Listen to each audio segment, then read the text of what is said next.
Happy Thursday, everybody, and welcome to the Sean O'Connell Show on ESPN 700, 92.1 FM as well. You could listen on the app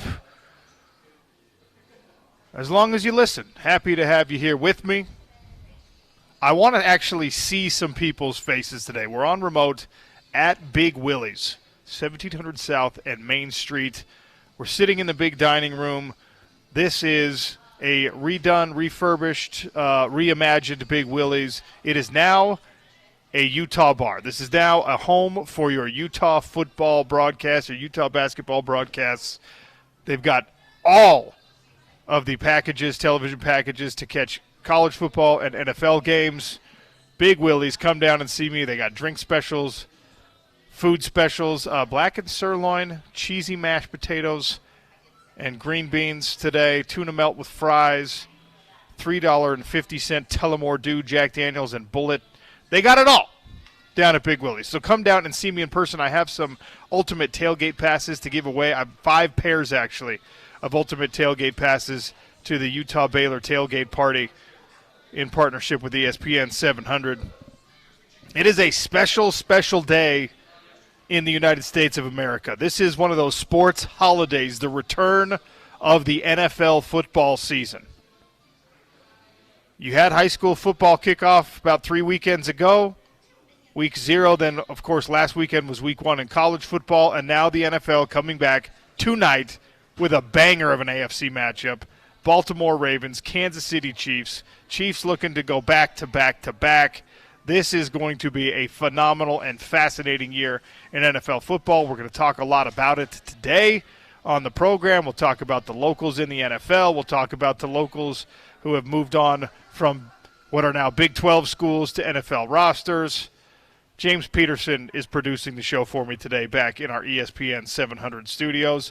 James, your level of excitement and interest in this year's NFL season, which kicks off tonight.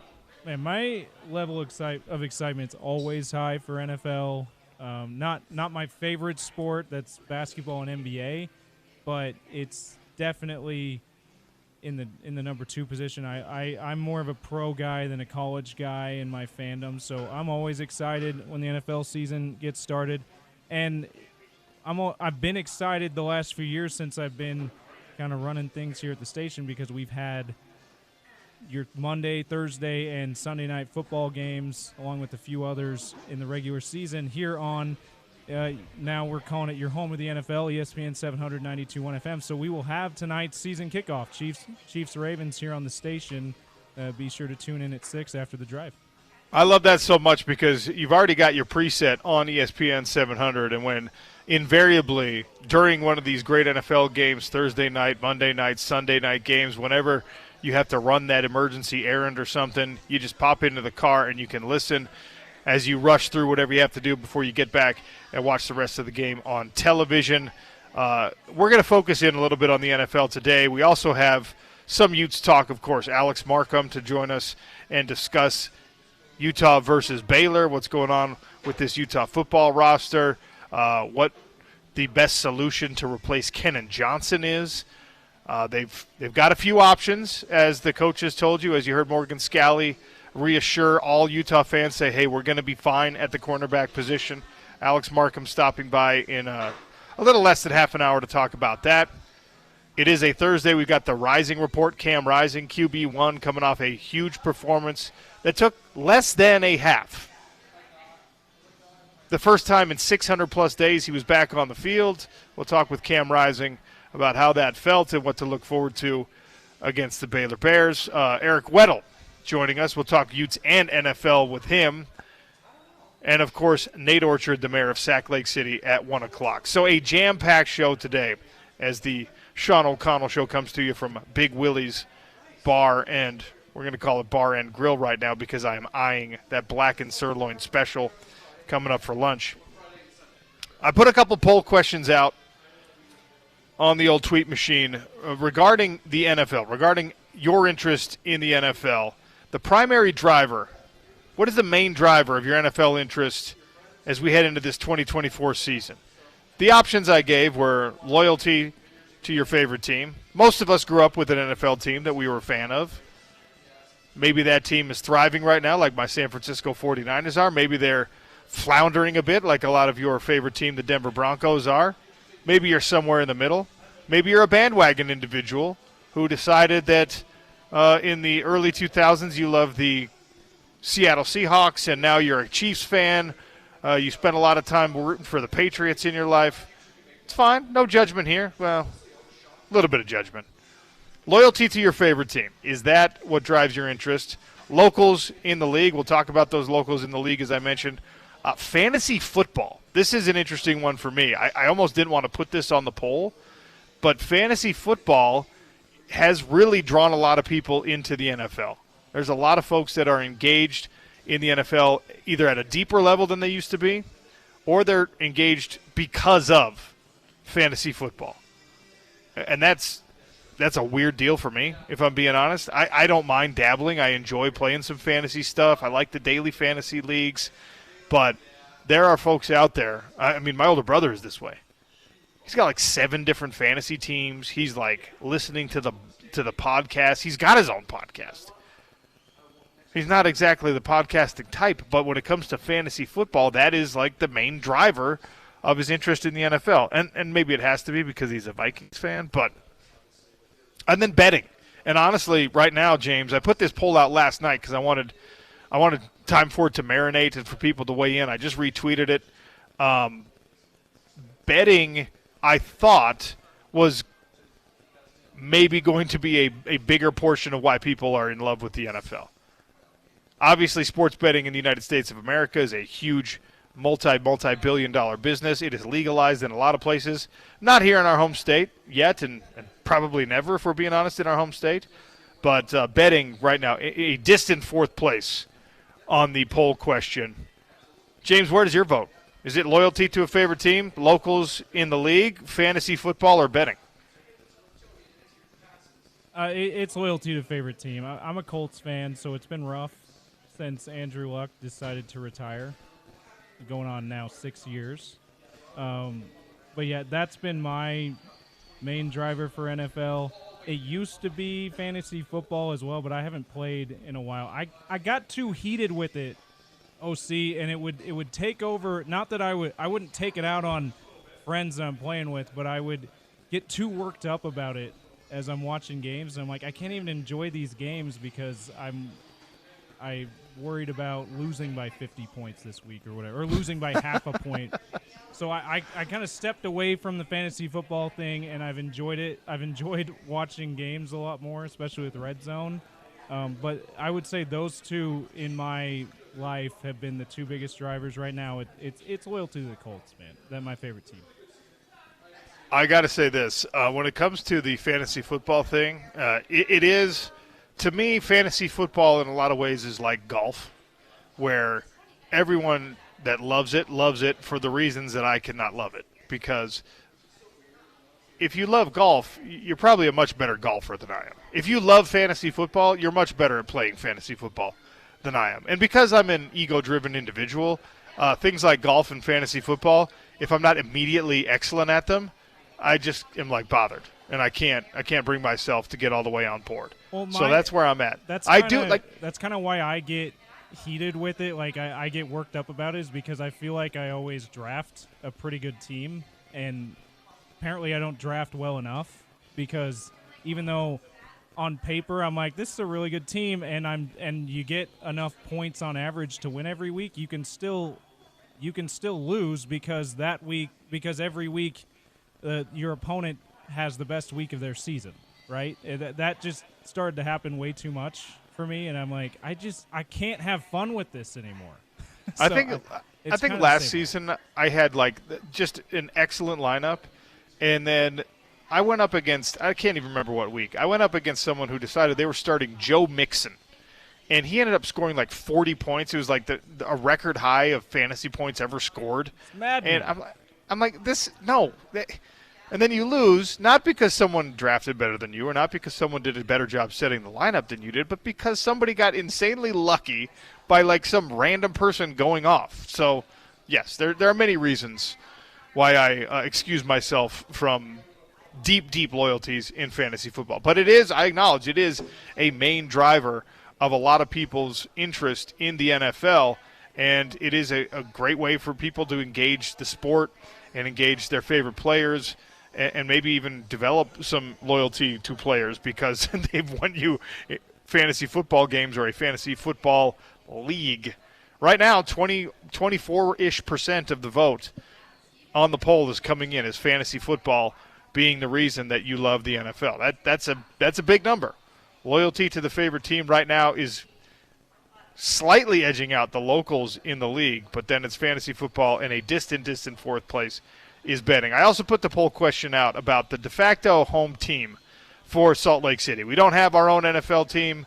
It's unlikely that we will ever get our own NFL team, but people here are just as crazy about the NFL as any other market.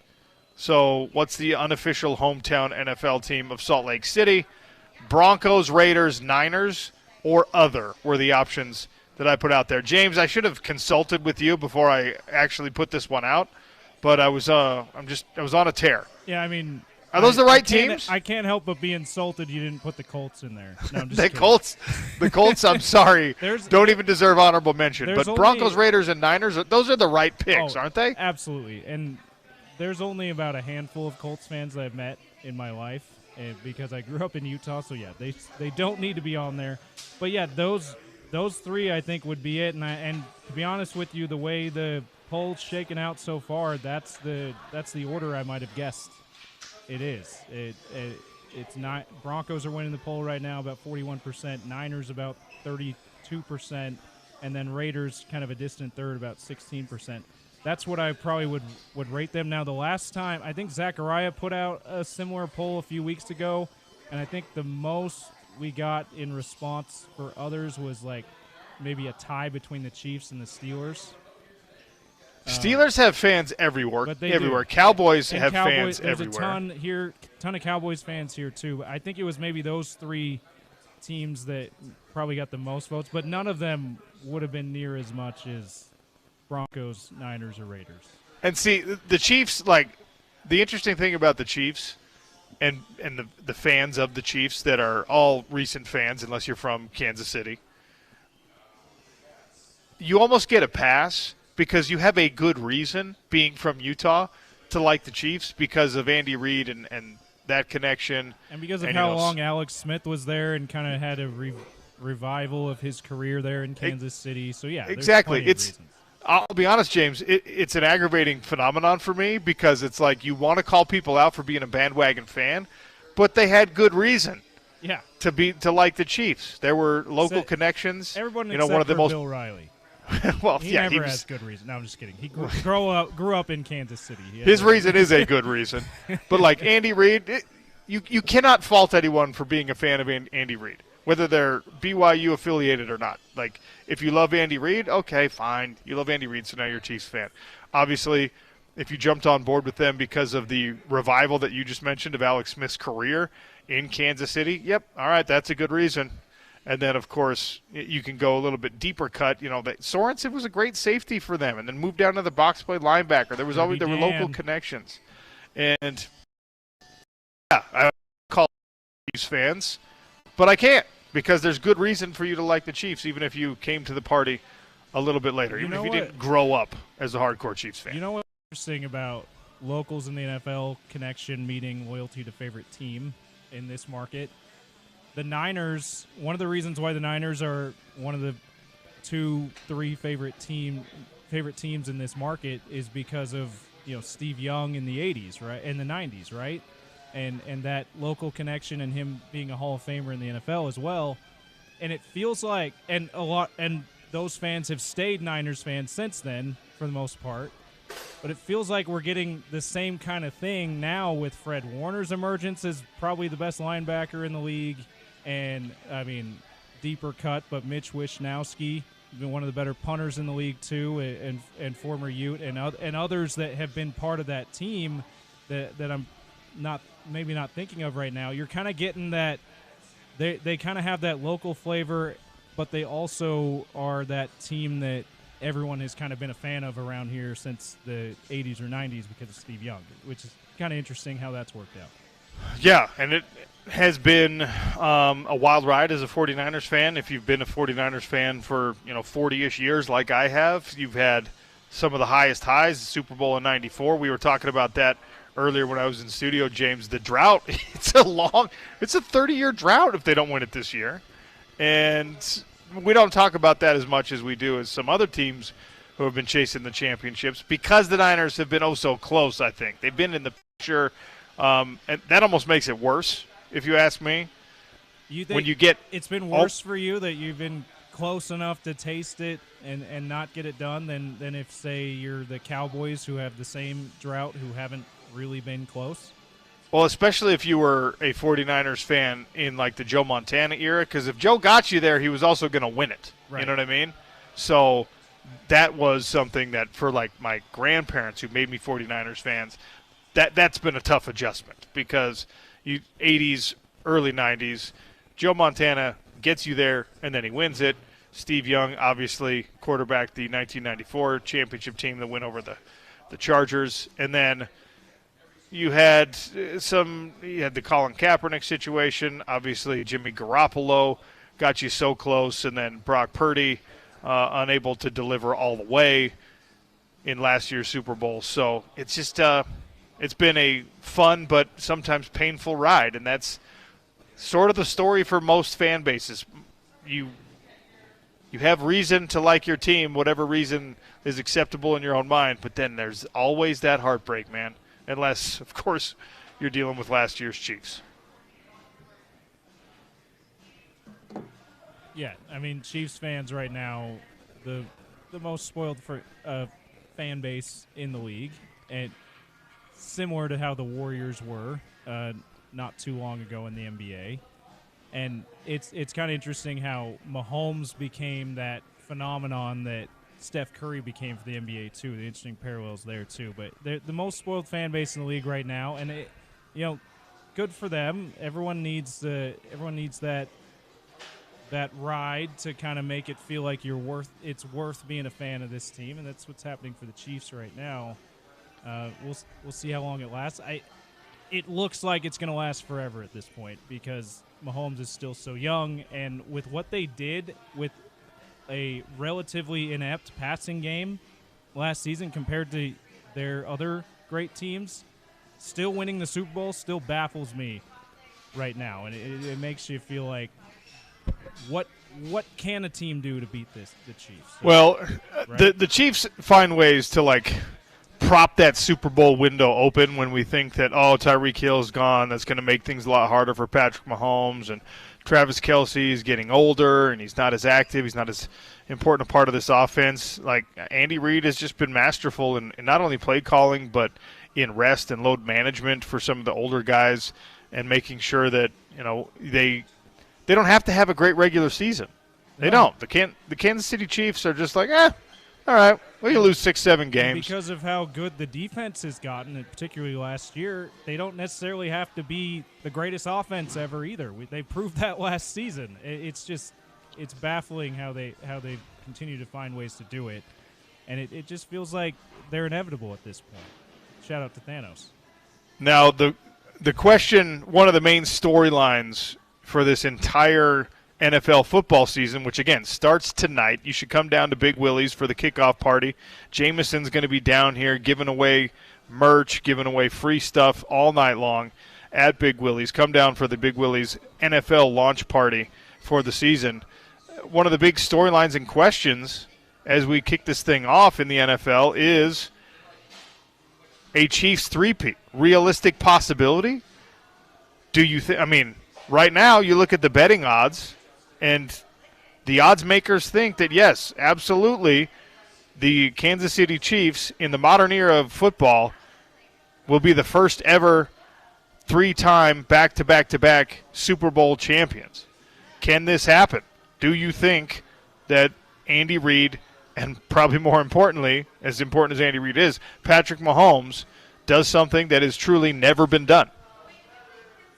I mean, I think it's probably more interesting, believe it or not, to see if a team like the Ravens or maybe the Bills, even though they lost a bunch of key players, or one of these other teams might be able to dethrone them, or your Niners in the NFC might be able to dethrone them. It almost seems like that's more of the interesting thing than trying to contemplate whether this Chiefs team can win again, because it just, like I just went through, it feels like how can they not, because they keep pulling things out of their hat to pull postseason wins out of things, to get enough regular season wins to have a favorable postseason run.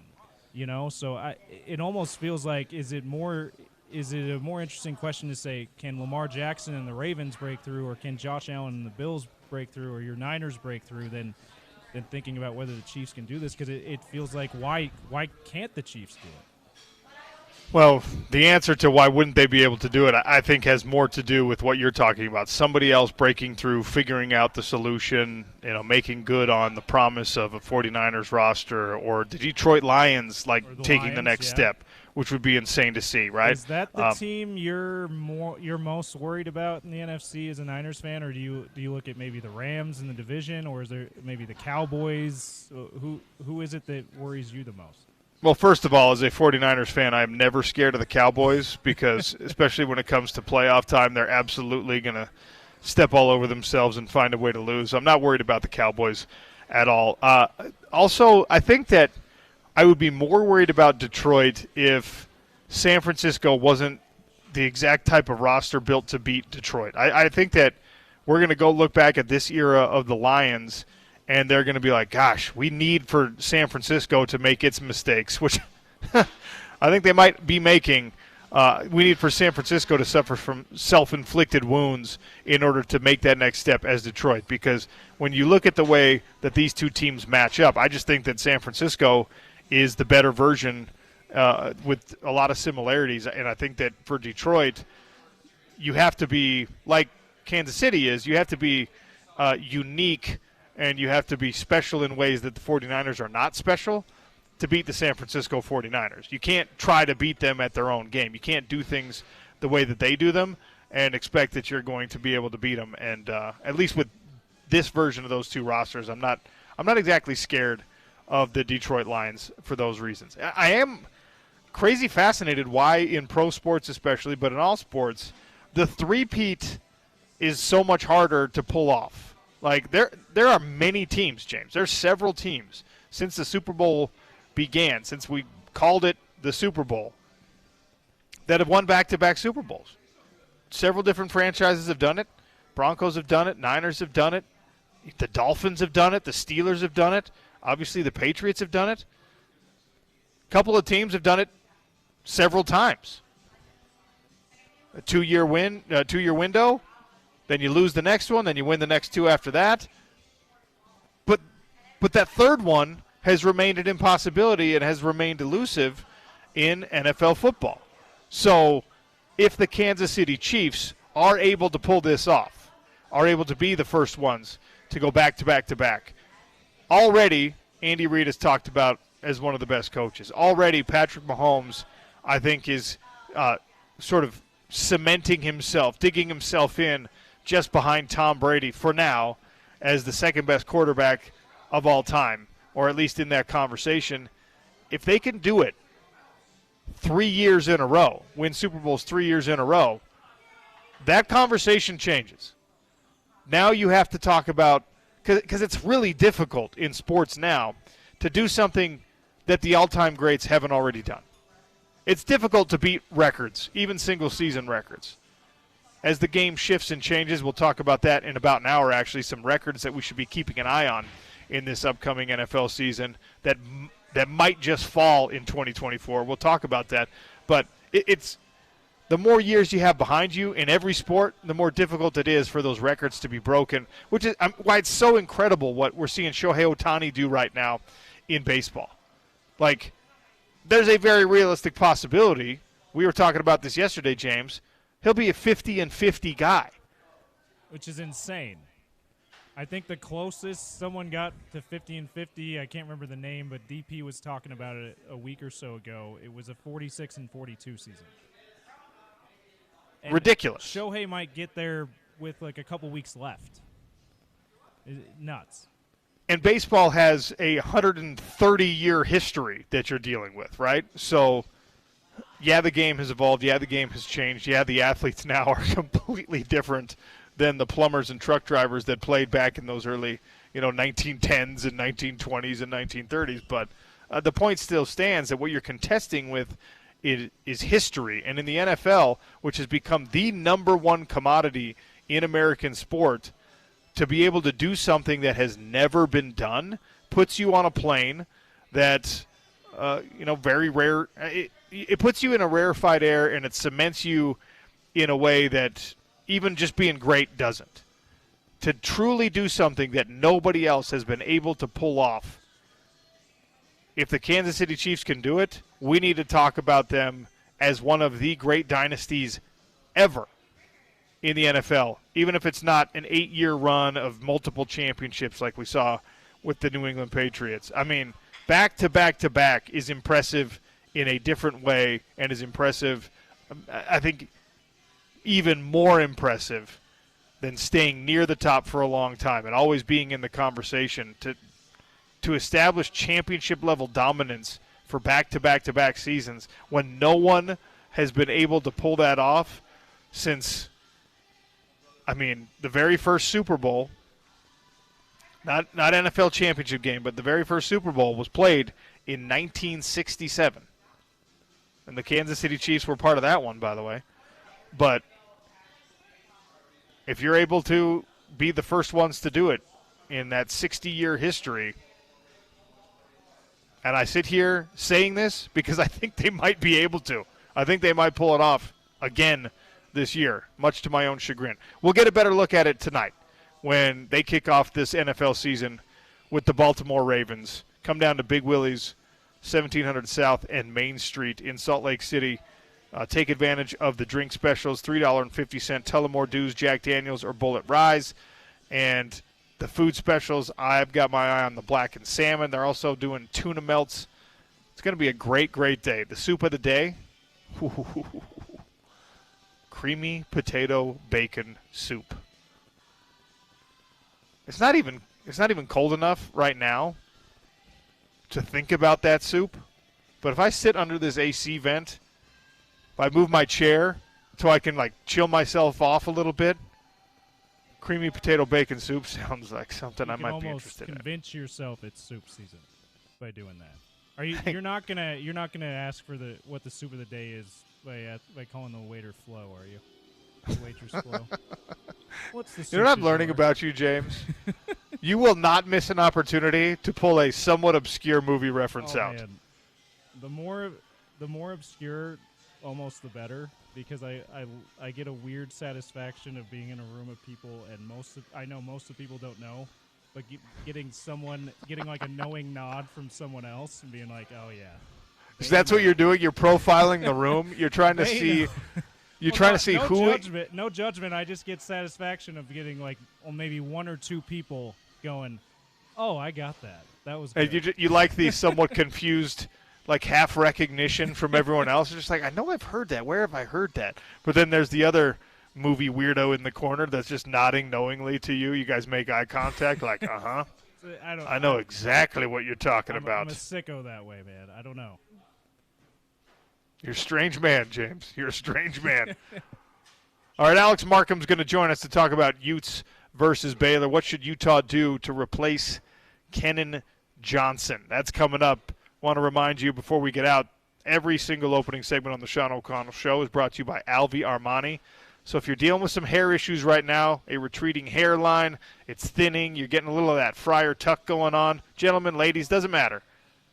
Alvi Armani can help you out. Find them online at alviarmani.com. Tell them that ESPN 792.1. Tell them the app sent you. Just tell them you heard it with us. Alex Markham in 3 minutes on the Sean O'Connell Show.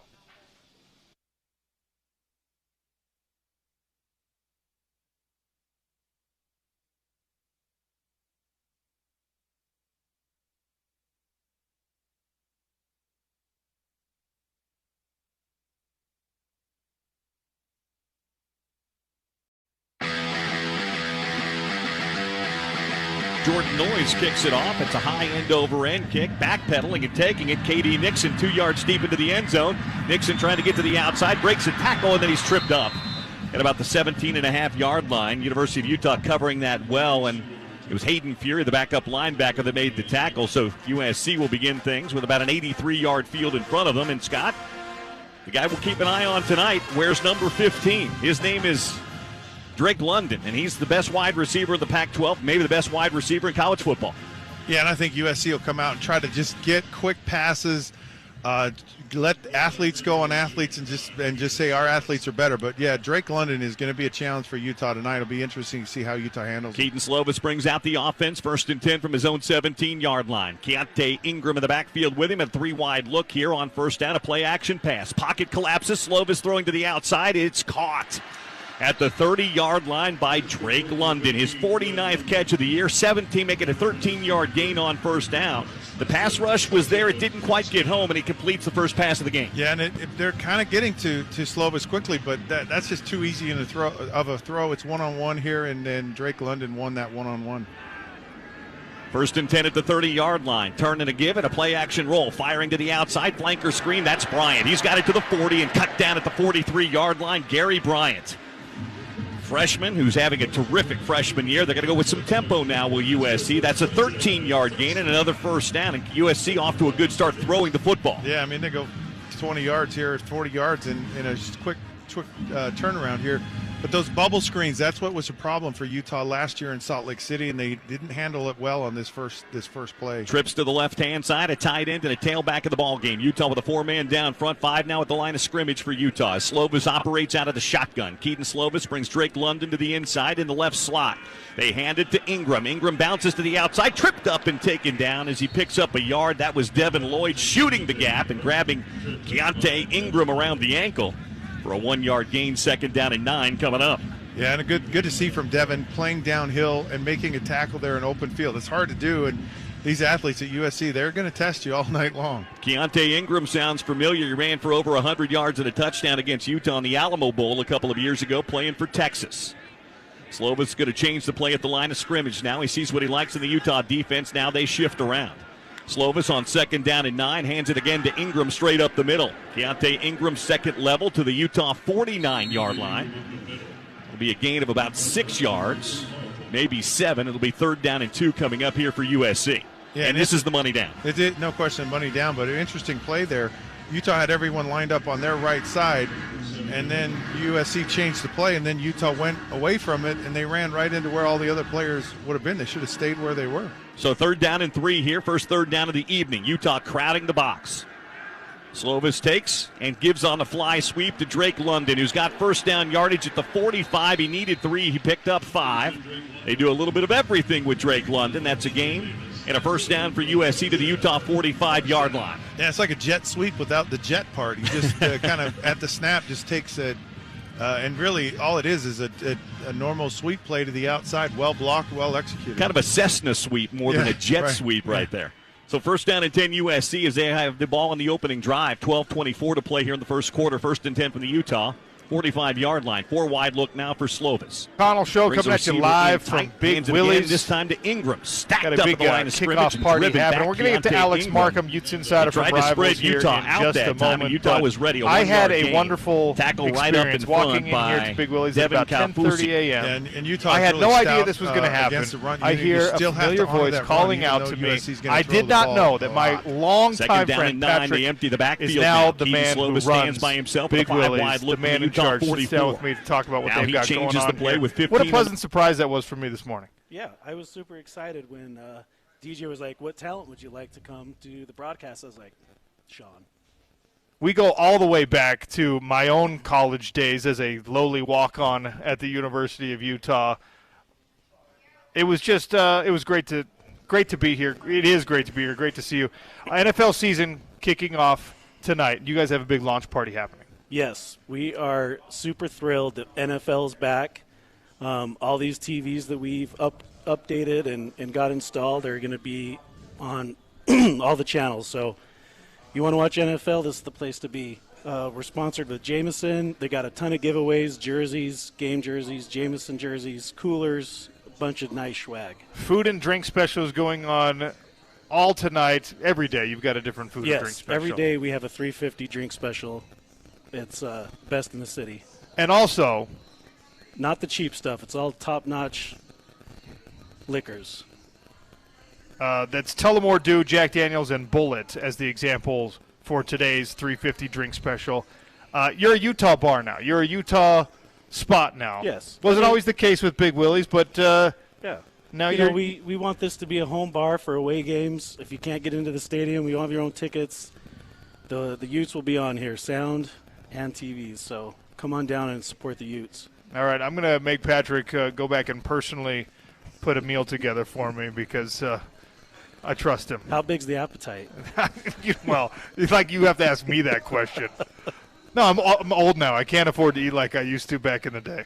That's all right. It's lunch. You have a lot of time to process that meal. That's right. Big thanks to Patrick and everyone at Big Willie's for having us out here. All right, let's check in with Alex Markham, Utes Insider at Rivals. Our Utes Insiders are always brought to you by Metro Elevator. If you are looking for some help with your vertical transportation, you live in a building, an apartment complex, and the elevator is just not reliable, hit them up at Metro Elevator. All right, Alex Markham, welcome to the show. How are you, sir? Sean, I'm good, man. How about yourself? You know, I'm doing all right. I'm happy that we're getting closer to another college football weekend. Pumped that the NFL season is back. Who's your NFL team, Alex? Oh man, dude, it's fluctuated so much over the years. It sounds like a front runner, but I kind of got to go towards the Chiefs just because the loyalty that they showed Alex Smith over the years, man. That to me kind of went a long ways, and definitely the Buffalo Bills. So yeah, those all right. See, right there. What about you? Okay, I'm a Niners guy, and I've always been a Niners guy, and I was just talking about this. I want to call you out. I want to call you a front runner for liking those two teams, but because you have good reason, there's a lot of Utes that have been connected to the Buffalo Bills recently and even currently, and, of course, what the Chiefs did for Alex Smith's career. You have good reason as a Utes guy to like those two teams, so I can't call you out. Exactly, man. Exactly. All right, I know it totally sounds like a front runner, but there you go. All right, let's talk about this Utah football team. We've had time to digest that Southern Utah win, and we've already talked about it. But now that it's a week old, Utah was expected to do exactly what they did: 49-0. You pitched the shutout, mostly good vibes, everything high quality. Cam Rising is going to tell us his thoughts on it in the Rising Report coming up in about half hour on the show. But your kind of final thoughts on Southern Utah and what that meant to open the season that way for the Utes. Yeah, like we talked about last time, I mean, you couldn't have asked for a better start for, like, Cam and Keithy and some of those guys, just getting in, knocking off the rust. Really, I mean, they showed there wasn't rust, so that's a big positive going forward. Got them in, got them out, just enough time. Backups got just enough. Again, I know Isaac struggled a bit, but it's gonna pay off for him in the end. You don't want to see those injuries. It's a good thing for Vimahi that he'll be back at one point this season. Really unfortunate for Kenan Johnson, but at the same time too, the fact that it happened so early in the season and his backup was able to come in and be able to get some of that time, and get up to speed and actually do well in Scooby Davis. That was a big positive. Go ahead. Well, yeah, I want to talk about that because, look, Kenan Johnson going down, killer. No one wants to see it. You hate it. You hate it for him. You hate it for the team. Morgan Scalley at practice this week, or after practice this week, I should say, said, hey, look, we have some options. We're going to be fine. You mentioned Scooby Davis, who came in and played well, got an interception in that game. It can't be overstated how difficult it is when you think you're the backup to see the guy in front of you go down and then jump in and not miss a beat. Now, right. Admittedly, a little bit easier against a team like Southern Utah than against Baylor or Oklahoma State or some of the competition that's coming Utah's way, but he played admirably well. When we hear Morgan Scalley say we have options here, which option do you think we will see taking the first snaps against Baylor? Oh, you know what? That's a tough one because now Cam Calhoun says that he's coming back. I've heard varying things where, he could still use a few weeks, right? So he's intending on playing. He's going to be out there. Does he get the start?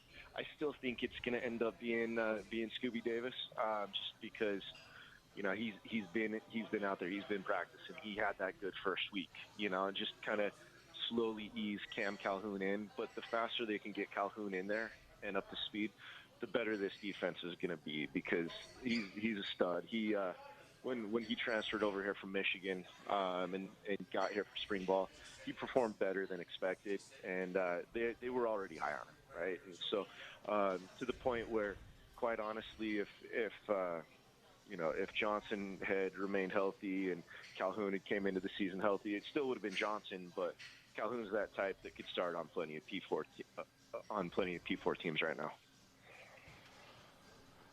Alex Markham, Utes Insider from Rivals, my guest here on the Sean O'Connell Show, talking about Utah, the fallout from Southern Utah, and, of course, what to expect against Baylor. So, look, we have good reason to trust this coaching staff when they say it's going to be fine at the cornerback position.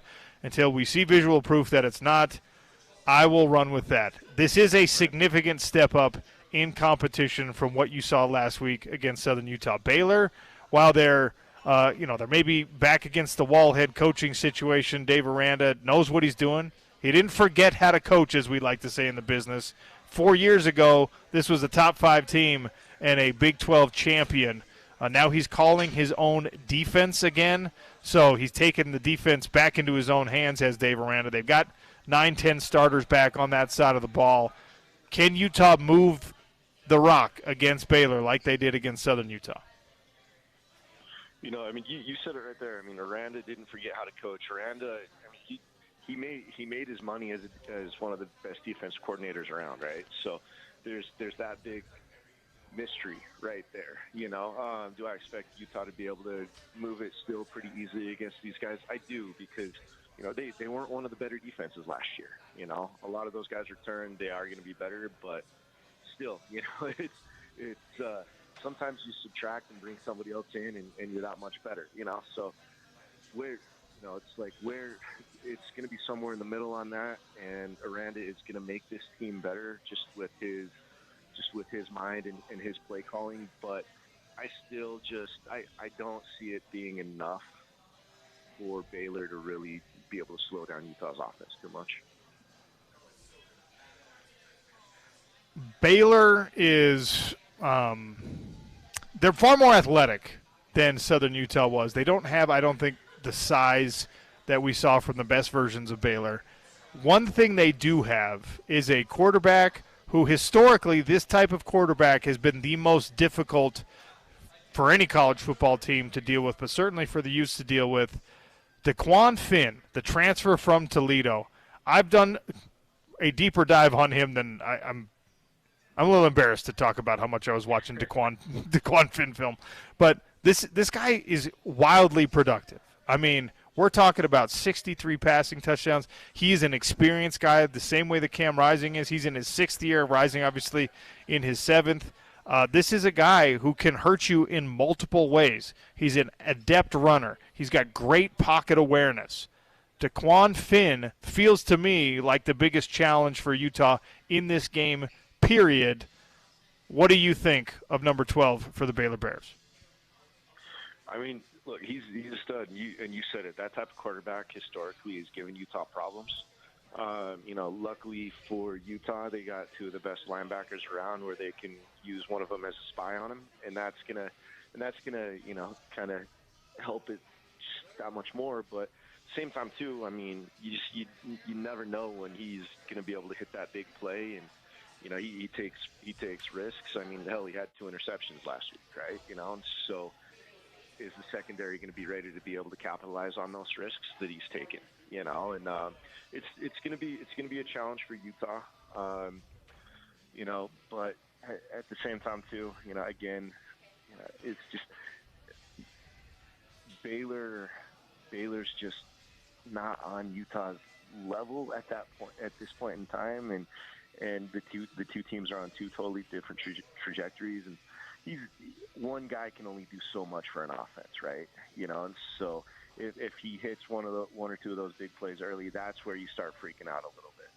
But yeah, I think Utah's got the guys to be able to hold the clamps down on him, just not much more. Alex Markham for another minute or two. Utes Insider from Rivals, talking about the Utes and the Baylor Bears and a matchup that is a non-conference game against a conference opponent. So you get effectively a Power 4 game against somebody that in future years is going to be a conference opponent. You do it in the second week of your season. I think it's an appropriate step up from what you saw last week. They're not a dominant force. Baylor doesn't expect to be a dominant force, I should say, in the Big 12 this week or this year. How big a jump do you think it's going to be on the scoreboard? I mean, 49-0 against Southern Utah is not a reasonable expectation, I don't think, against Baylor. How does this game finish for the Utes? And that's tough, right? Because Cam and the guys put up 35 at halftime against Southern Utah. So I would say I can see Utah comfortably getting in the high 30s on this. Again, I mean, Arand has been around the block. I mean, he came up at Utah State as well, so he's going to have tricks up his sleeve and be able to counter and know what's going on with Utah's offense. And it's going to be a fun chess match just to see, just what Utah can put up in this game. And I mean, I don't see it being a close game by any means at all. Nothing even comparable to what it was like last year. But yeah, I'd say Utah comfortably scoring in the high 30s is what I would expect. Alex, enjoy the game. Thank you, as always, for your time and your perspective on these Utes. Check him out on Twitter. Markham Rivals is how you follow for all the greatest and latest news. Thanks, dude. Talk soon. Appreciate it, Sean. Thanks, man. Take care. Alex Markham. I should have told him to come down to Big Willie's to have some lunch with me. Blackened sirloin, cheesy mashed potatoes, and green beans. I'm not a green bean guy. I'll have him leave those off, substitute them for something else. $16 special on the lunch today. $13 for a tuna melt with fries. Creamy potato bacon soup also on the menu. $3.50 Tullamore Dew, Jack Daniels, and Bullet Rye. Every day at Big Willie's they have a $3.50 drink special. Come down here to the corner of 1700 South and Main Street. Check them out. NFL Jameson kickoff party happening tonight. Every Ute game, every college football weekend, especially those away games where you can't get into the stadium. Come down here to Big Willie's. Tell Patrick and the crew that I sent you down. All right, I want to talk about the NFL. I want to jump back in to the NFL in our second hour. We're going to have the Cam Rising reports. We're going to have Eric Weddle. We'll get to that. But an annual tradition in college sports that has become one of my favorite things. Iowa State has a linebacker named Caleb Bacon. There's no better name for a linebacker from a team in Iowa. Bacon, come on. We're going to give you the all-name team in college football next. It's the Sean O'Connell Show on ESPN 700.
Welcome back to the Sean O'Connell Show, coming at you from Big Willie's on ESPN 700. Come down, hang out for the NFL kickoff party tonight. Jameson sponsoring the whole thing. Tons of giveaways. And as always at Big Willie's, a $3.50 drink special on Tullamore Dew, Jack Daniels, or Bullet Rye. All right, the all-name team in college football. I want to start with the locals that saw their names, the distinction. What a great honor, by the way. Not for you, because you didn't decide your own name, but for your parents who came up with these incredible names, some really great ones in college football. I will say that Rabbit Evans, Utah special team or backup player right now at least, he should have been given at least honorable mention here on the all-name team. This one is from FanDuel. We've seen this distributed by several different outlets in the past, but James, your favorite school in the state, Utah Tech, has a defensive back named Furious Hoskins. Were you aware of this? I was not, and I'm furious it's a great name. about it. There he is. No, that's amazing. Furious Hoskins. Go the B Blazers, team, by the way. Go Blazers. That was one of the that was an A team name, by the way. The B team, Zaraway Williams, Utah offensive lineman, given a little bit of love. Zaraway Williams, also which way don't we throw it to? Which way do we run? We run Zaraway. Okay. Also on the offensive line on the B team, so second team all name in the 2024 season, Weber State offensive lineman Zoom Esplin. Now, okay, this one's funny for me because when you have a child and you name your child something like Bear, you're expecting that kid to be what? Like, big, strong kid, right? Tony Bergstrom, good example, former Utah offensive lineman. I think his son is named Bear. Bear Bergstrom, big kid, all right? Hans Olsen's son, his name is Rock. Rock Olsen is 6'7" and 300 pounds, okay? You can't grow up to be small with those kind of names. Also, you can't grow up to be an offensive lineman if your parents named you Zoom. Zoom is not a name for an offensive lineman, James. It's great on the unintentional comedy scale, though.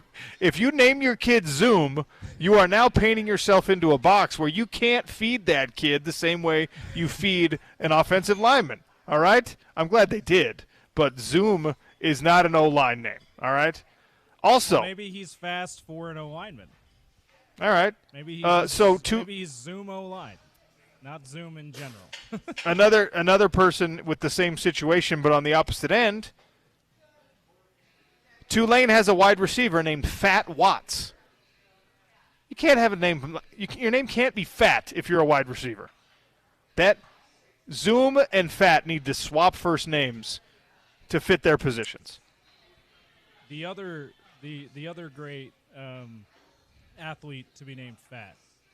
Shout out to Fat Lever, Denver Nuggets of the 80s. Okay, James loves a good obscure poll from not just movies but from anything. All right.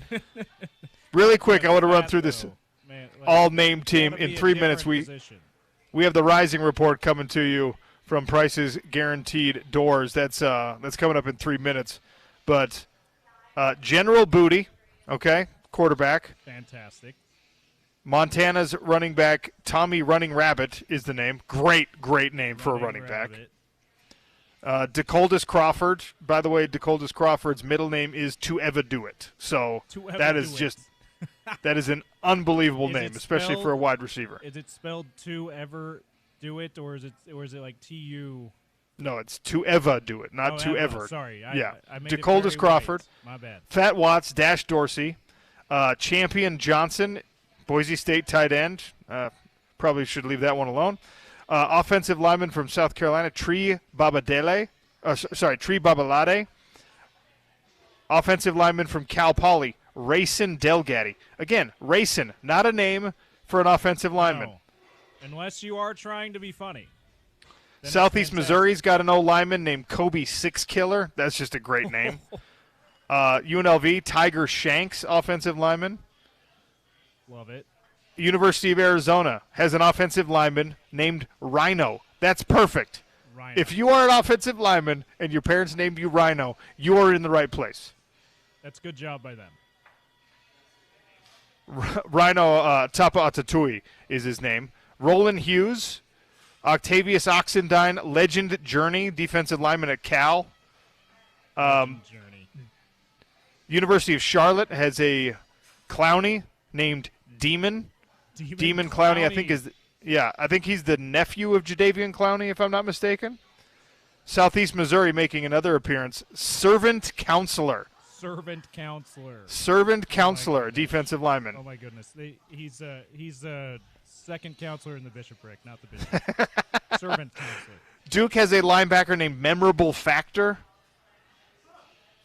Montana has a linebacker named Clay Oven.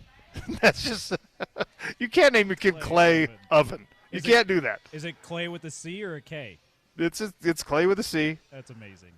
It's even better that it's with a C because it's the Clay spelled like the item Clay, not the name Clay. It's even better. Louisiana Tech has a has a defensive back named Pig Cage. Again, Pig for a DB might not be the best. Pig Cage. You don't want to throw into the pig cage.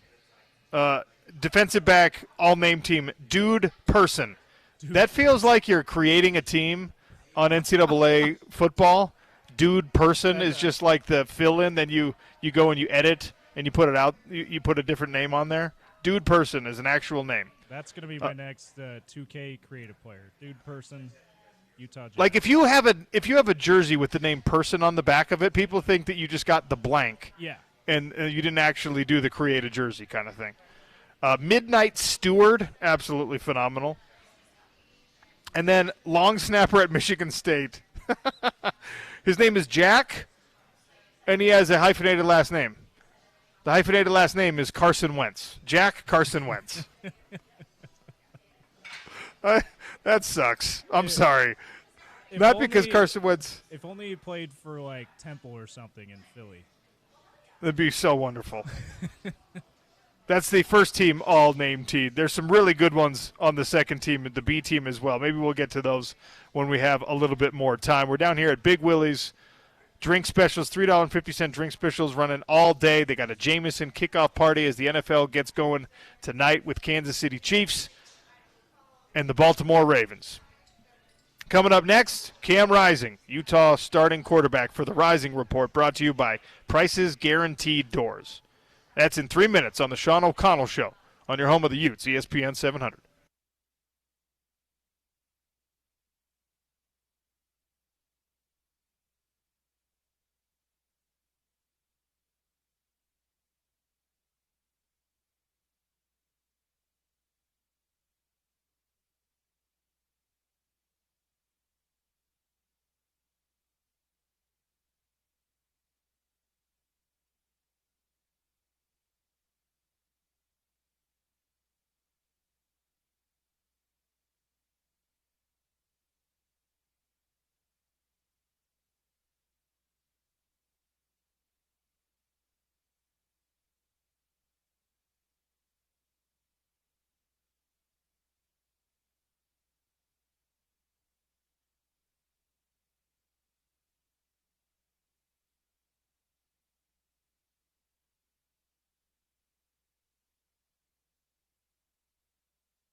like Clark Phillips was down there doing it.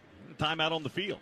Both teams have had the ball. Both teams had the punt. 9:03 to play here in the first quarter from the LA Memorial Coliseum and the Big O Tires broadcast booth. Today's Utah football broadcast being brought to you proudly by Bud Light. Utah fans, welcome back to Rice Eccles this year. This year, Bud Light is for the fans. I'm Bill Riley. That's Scott Mitchell. Slides downstairs with the LA Memorial Coliseum. 9:03 to play first quarter. 0-0 our score. Both teams had the ball once. SC moved it to midfield, had to punt. Utah went 3 and out.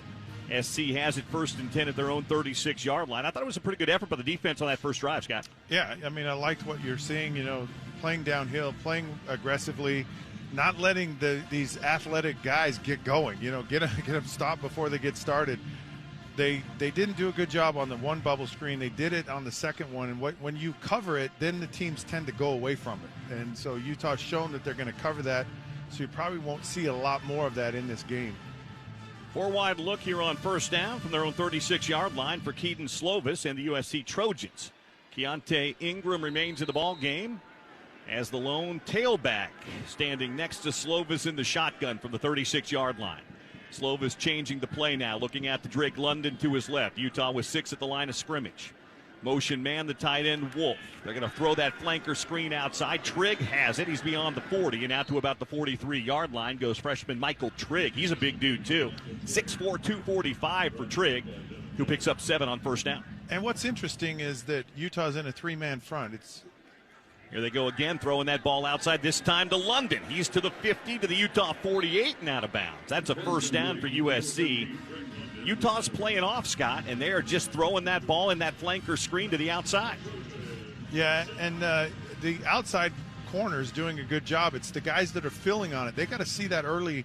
They did it earlier in the game. They're not. I mean, I thought Utah defended it, and USC go away from it, and they haven't. 1st and 10 from the Utah 48 after the first down for Keaton Slovis. He's going to throw again, rolling out to his right-hand side, looking down the field, throws underneath and incomplete off the hands of Keontae Ingram. Time for the Rising Report, and that means and QB1. Incomplete it goes. He's got 11 catches on the year, does Ingram, but that one hit him right in the hands and then goes incomplete. Second down coming up. It was good. Yeah, it was almost designed by Ingram just to go out in the flat there and just drops the ball. Played effectively little bit behind him, but did you accomplish in that half of so he'll come out of the game, and Darwin Barlow, the TCU transfer, comes in for the first time here today. Two receivers left, two receivers right on 2nd down and 10 for USC. Utah with 5 and 6 near the line of scrimmage now. It's always Slovis in the shotgun. Now when you're live, especially during practice. I haven't been hit for the past 2 years, so to get that out of the way felt good, and just to get outside the pocket and move, and the guys made it easy for me throwing wise. Just get them the ball and they'll handle the rest. So it was a good day. The running thing was funny because we had you on last week. I was like, you're going to be careful, but not too careful because you're you, right? And that's kind of how it happened in the game. Yeah. And everyone in the stands was all get down. We were talking about it in the press box. Kyle Whittingham made a comment after the game like, a little more than I thought. But then he went back and watched the film and said, actually, that was okay. I think there was one hit that I took. If you watch it back, I thought I had a little crease to hit, and the guy just came out of nowhere. So you can't really expect that just when you think you got a block. But besides that, I didn't really take no good shots. It was just a good day out there. Yeah, it was a good day, running and passing for you. You did get hit like on the first play of the game. Oh yeah.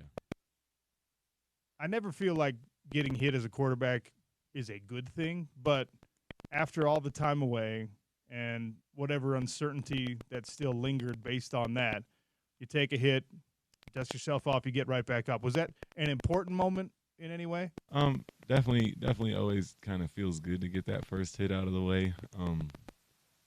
It kind of gets you fired up and just makes you want to go that much harder. So just going through that, the first play, not something I expected. I thought I was going to have a nice good throw up the middle to Dorian, but it is what it is, and I think we did a good job answering and just responding after that, and just ended up being a good situation that happened on the first play. I always felt in competition, and again, never was a great football player like you, but in fights, obviously you want to win, and there's like that joy, that elation, that excitement about winning. But a big ingredient there is also relief. Did it feel that way at all for you playing in this game, that you were relieved in addition to being excited and happy? Not necessarily relieved. Kind of, you never know what to expect in a football game. It can go a number of different ways, so you just kind of got to expect the unexpected and kind of roll with it. So, yeah, I was just happy with the result. Wish I could have finished out the second quarter, but it was a solid day, and yeah, I can't really complain about anything. You connected with Brant, your guy, on touchdowns, not once, not twice, 3 times in this game. It was talked about all during the broadcast. It's been talked about for years. That connection, that chemistry, and to see it manifest itself into 3 scores in the first game of the season, for fans, for all of us, was like, all right, they didn't skip a beat. Is that how it felt? Yeah, absolutely. We've been working with each other since 2019 and just trying to really get better and make sure all the timing is. I think we have some of the best rapport with each other on the team for sure, just playing for so many years together. And yeah, when you have a guy like that just have so much chemistry with, it just is really easy to get him the ball. And he's a bad man with that football in his hand, so you just got to kind of get him the ball, and he'll usually handle the rest. There were a couple throws where it was like Cam Rising's choice. You could have hit him, you could have hit Caleb, you could have hit whoever for the touchdown. To me, that indicates, well, maybe that you're overmatching your opponent, but also that's great play calling. That's Coach Ludd knowing exactly what he's up against and giving you options. Oh yeah, Coach Ludd does a good job. He spends a lot of time just making sure that we're going to have the best possible plays in there, and it's going to be a nice, good read for the quarterback. So my job's just nice and easy. I just got to go through my progressions, and O-line usually make sure that they're picking up any pressures and stuff like that. I'll flip the protection if it needs to, but for the most part, we didn't really have to. And yeah, I think that's why we have so much success, because Coach Ludd does put us in those good positions like that. We've been asking and speculating all offseason long, like, hey, this is the deepest room in terms of weapons at your disposal, the wide receivers, the tight ends, even some of those running backs. We saw Dijon Stanley go off in this game. And one of the questions we had was, how do you keep everybody happy? I know there were times in this game where you went back to the sideline and somebody was like, hey, I was open. You can hit me on that one. How do you manage that in game? There's always guys that are talking about that stuff.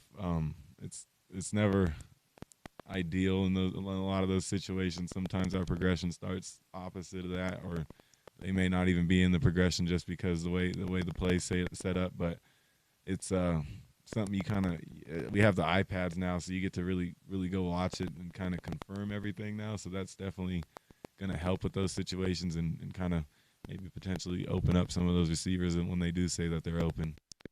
How was it having helmet communication? First time, obviously, brand new rule in college football, probably brought about by the whole sign stealing thing. Now you get communication directly into your helmet. How was that?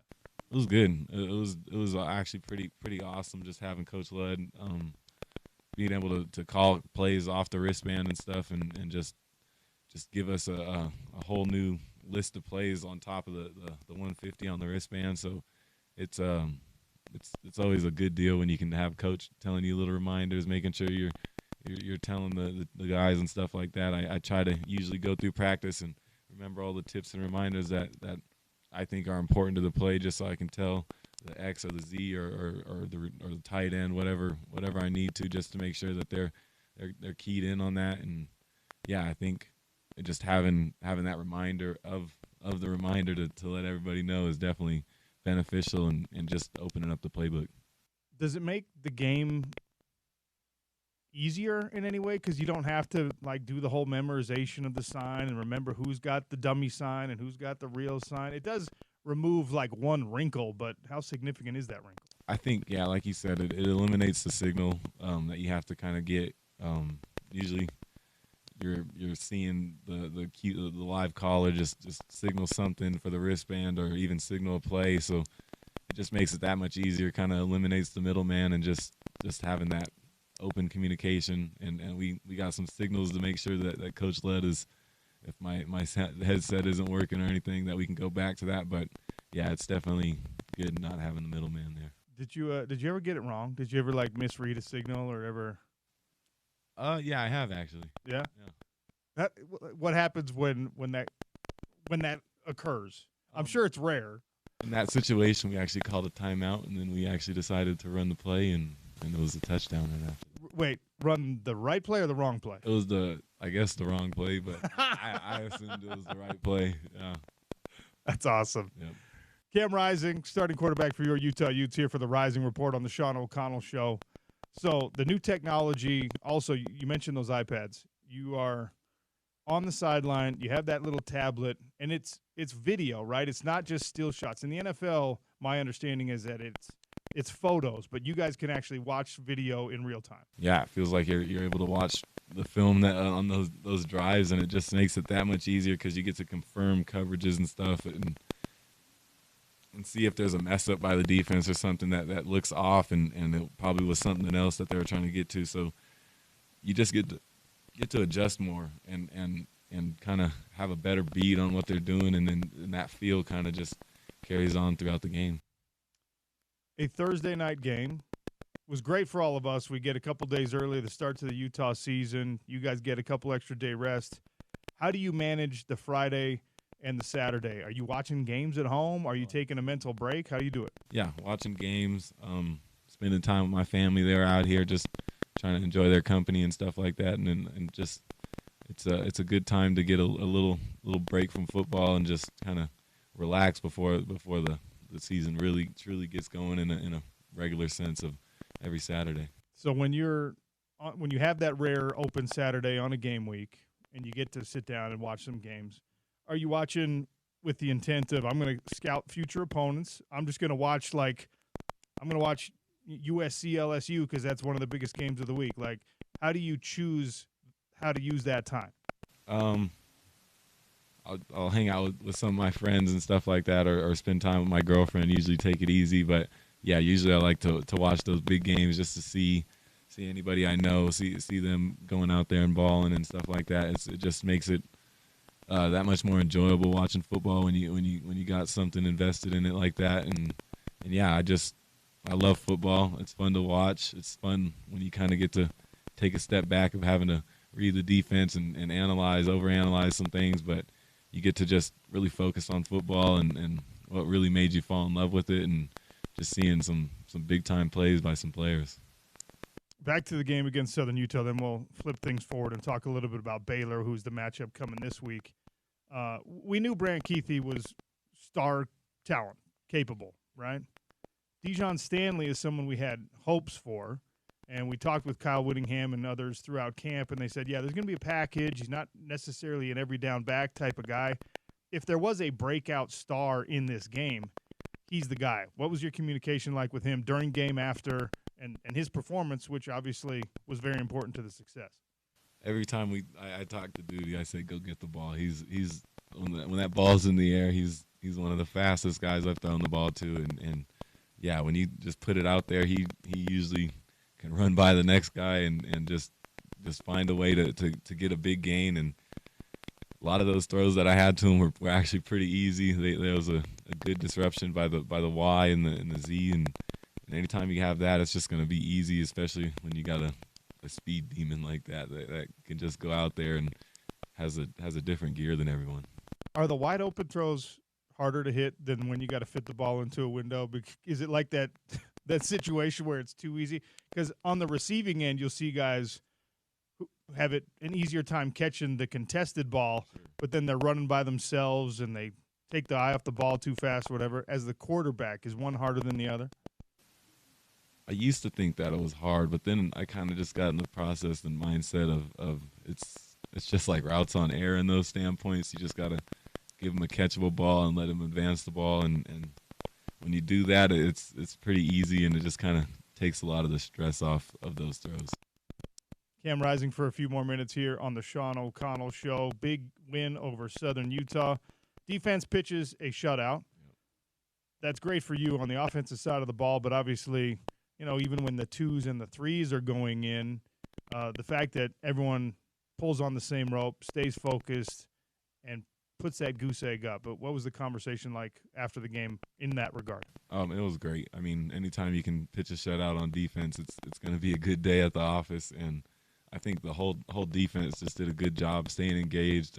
It's hard when you go out at halftime or in the third quarter to stay locked in, but I think they were engaged and making sure that those young guys were out there doing the right things, and that's the reason we ended up having that goose egg right there. So, yeah, I'd shout out to them. Let's keep that ball rolling. If there was a sincere negative out of this game, it's Kenan Johnson going down on the non-contact, out for the season. Incredibly unfortunate. And look, you've been in the situation where you know you got to miss significant time. What'd you say to Kenan? I told him I love him. That I'll be here for him, whatever he needs and everything like that. It's not an ideal situation, especially going into your last year, but I do have a lot of confidence in him. I think he's a guy that approaches the game the right way, and I know he'll be back and healthy when his time comes. So, yeah, just don't get too lost in the big picture and just focus on the here and now. That was kind of my advice. The cornerback room, Morgan Scalley says, we'll be fine. Cam Calhoun comes back. Are you confident that you have the depth at that position? No, won't be a significant drop-off. Yeah, I think having Cam come back will definitely help us out. But I do think KJ was definitely a great player, and we're definitely going to miss him a lot. But, yeah, I do think we have some other guys that can come in and play and do it at a high level. We just got to make sure that they're locked in and doing everything they possibly can so that there is no drop-off. Okay, last thing on Southern Utah before we move to Baylor. Even in a win like that, coaches say it, players say it, there's things you can work on, even when it's 49-0. What are those things? What are the maybe top three things that you're like, okay, that we got to clean up? We had a little snafu with some of our plays and ended up jumping off sides and times that in situations that we shouldn't have, and we just got to make sure that those don't happen. Those procedural things, they're just never easy and kind of just put you behind the 8 ball, and that's why we got to make sure we're just locked in this week and keeping it tighter, because this is a good opponent, and when we get in those bad situations, it just makes it that much harder. I think just cleaning up protections a little bit, nothing too crazy, just making sure we're locked in and sliding the right way and doing everything like that. And then on top of that, just third thing for me, I think I just can be cleaner. Just throwing the ball in some better spots for some guys and just making it easy for them. Did you grade out where you wanted to grade out? In the building, yes. Not outside the building. I thought I was a little lower than I thought I was going to be. Okay. Yeah. Interesting. Yeah. What do you mean outside the building? A little lower. Like PFF and stuff. Oh, really? Yeah. You pay attention to that closely? No, I just saw it. Sometimes you're scrolling through Twitter. Yeah. You end up just seeing it. Yeah. PFF's interesting. I mean, look, it's a value add, especially for us in the broadcasting world. It's another talking point, things like that. I've sat down with PFF guys. I mean, this is years ago now, and it's like, how do you know you're getting these grades right? You don't know every assignment on every play. And look, they do hard work. They make sure that they've got football guys going through and studying the film and all that stuff. But it's an interesting measurement, because they're acting like they're the coaches, and obviously they don't have that knowledge, the inside knowledge that the coaches do. Yeah, it's definitely a weird thing. I know we've had situations where guys have scored like over a 90 in our room and in our facility and stuff like that, and ended up having lower scores. And it's not an ideal situation, but you just got to kind of tune it out and just really worry about what's going on in-house. Do you know what your overall rating is on the new NCAA football game? I think it's at 89. That's respectable. Did that bother you that it's not in the 90s? Not really. Okay. Did you play that game? Do you play any of those games? I've played it not a while, but right before fall camp and stuff, but yeah, kind of have put it down since then. All right, yeah, I guess that makes sense. All right, moving on to Baylor. It is a non-conference game against a conference opponent because of the quirks of realignment and scheduling and things like that. But a significant uptick in the level of competition than what you saw against Southern Utah.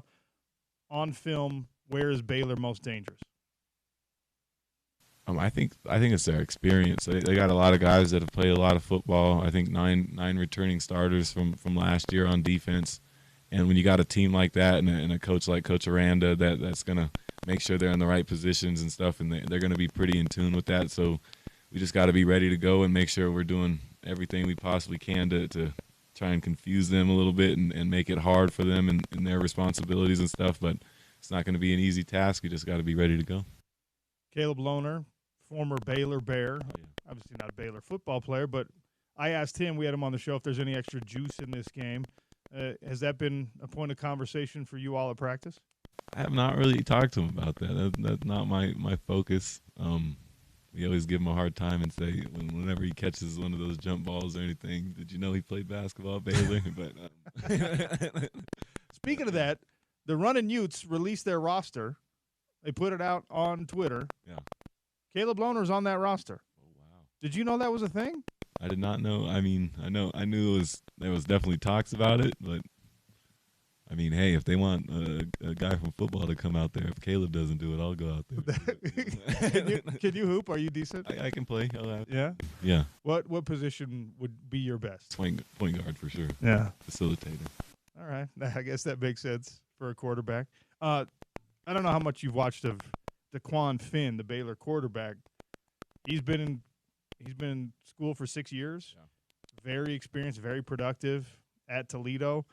I know you're not going against him. You're beating the defense. He's trying to beat your defense. But, quarterbacks duel it out a little bit. What do you think of him? I think he's a phenomenal person. I got to spend some time with him at the Manning Passing Academy and got a tremendous amount of respect for him. You can hear the guys just talk about how fast he is and how he is with the ball in his hands when he's running. It's always hard going up against a guy that's that fast and can get out of the pocket and make throws like that. So I got a lot of respect for him and looking forward to seeing him and playing him. Alex Smith was in the building. We talked about this last week. He was in the building. They unveiled the name, the Ring of Honor, the inductee. Did you get a chance to discuss anything with him?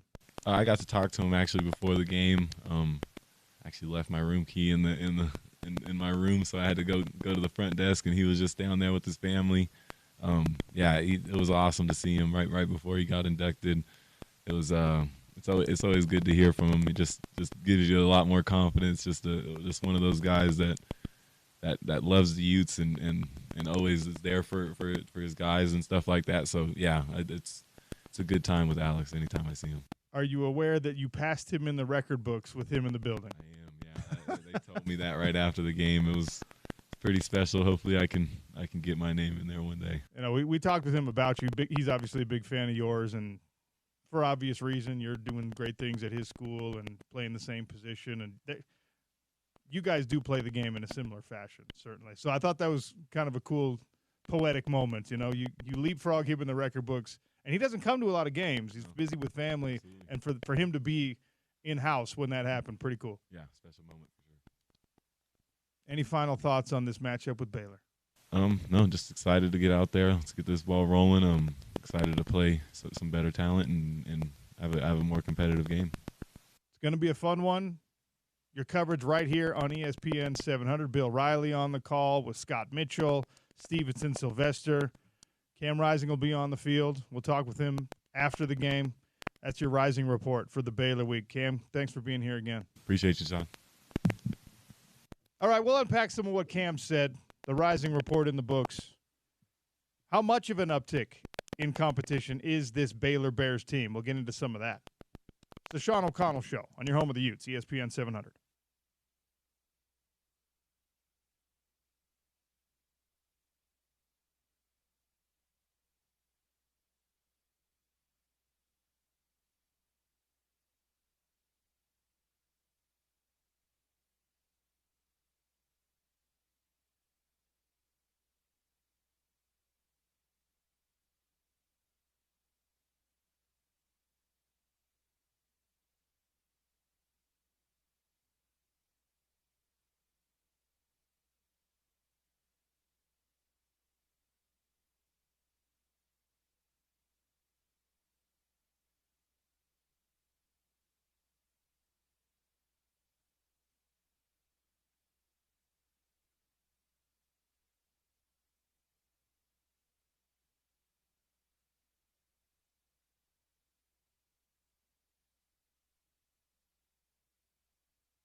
Sean O'Connell Show at Big Willie's, 1700 South and Main Street. We got lunch specials, drink specials happening, $3.50 Tullamore Dews, Jack Daniels, Bullet Rye, NFL kickoff party sponsored by Jameson going on tonight with tons of giveaways. Get down here, watch the Chiefs and the Ravens. We need to talk about this Utah versus Baylor matchup. We also need to talk a little NFL football. There's no one more prepared to talk Utes and NFL than a guy who played for the Utes and then went on to a long and successful career in the league. My friend, Utah football legend Eric Weddle joins us now on the Sean O'Connell Show. E-Dub, what's up? What's up, Sean? How are you? Doing well? 2-0 now as the head coach of the Rancho Bernardo Broncos. We'll start there. How does that feel? 2-0 is good. Best thing about 2-0 is the opt to go 3-0, as old Coach Witt would say and said for all his years. And boys played hard. They executed. Got a big game this Friday, tomorrow against Point Loma. Got a good, talented team that we're going against at their place. So got to go out and keep the wins coming. You love to see it, E-Dub on the sideline. Don't worry, Utes fans. He's just getting himself ready, getting that coaching experience for when he comes back here to Salt Lake City and is wandering your sidelines. Let's talk about the Utes. Week 1 against Southern Utah. We knew it was going to be a bit of a mismatch. It ends up 49-0. What were you most impressed by from the Utes in Week 1? I remember us talking, just wanted to come out and see clean execution and in and out of the huddle on both sides of the football, communication, execution, the fundamentals of just playing real live football against an opponent that you don't know anything about. So I think we checked all those boxes. I love the fact that the first snap of the game, Cam gets hit and gets stuck pretty good, and he just pops right up. And I think that kind of settled him in and really played at a high clip. It's no disrespect or disfavor to any other quarterback that have played over the last couple of years, but the team is just different with Cam leading the show, and it's more so the belief he gives to the entire team. You can see it on TV. I'm sure you can sense it on the sidelines or in person watching it. And this team doesn't. They never count themselves out when Cam is that quarterback, and so that was exciting to see. Love seeing Brant in there making plays. Our tight end group, the running backs. Unfortunate of the injury, drawing a blank of the name, but injuries happen. But that's why we built the depth up. The next guy gets his chance. So exciting to see. I'm sure everyone is interested to see this game against Baylor, but I think personally, we play our style of football. It won't be close. So Kenan Johnson, the corner, the guy who went down, It's always awful when you see a non-contact injury, especially that is going to be season-ending for him. It looked like an ACL, and we got confirmation that you will not see him in a Utes uniform again for the rest of the year. I want to focus on the positive from this, though. Scooby Davis comes in, and we knew he was going to be part of the rotation at corner, but he gets thrown into the mix. He ends up playing incredibly well. He actually got an interception later in that game. How difficult is that, Dub, to be a guy who, you think you're going to be part of the game plan, you're running down on special teams, and then in a blink, hey, you're the guy now. Go out there and don't just play, but play well and make the biggest defensive play of the game also. How difficult is that for somebody like Scooby Davis? Because he pulled it off. Yeah, I mean, you always have to have the mindset that you're one play away and you want to maximize your opportunity. And you never want to be going throughout the week expecting not to play, and then you get thrown in there, and then you have you don't play to your standard or what is expected, and then that may be the only chance you get. So, and it equates to life. It equates if you're fortunate to play in the NFL. Like you never want to not take advantage of your reps and the opportunities you get, because you may only get one, and what you do with it is up to you. Eric Weddle's our guest here on the Sean O'Connell Show, Utah football legend. What's the longest break you had to take because of injury? What's like the greatest run of days where you didn't get to play football because of something outside of your control? shoot, I think over 14 years, I missed a total of 5 games, and That's insane. Two games in a row I missed to the MCL. So that was it. I mean, I remember missing one game my sophomore year for an MCL tear, and those weren't like, they were grade 2. So I mean, once it's not like a serious knee injury like others. But yeah, I mean, I was lucky. I was blessed. So much goes into the injuries, and especially nowadays. I think a little bit.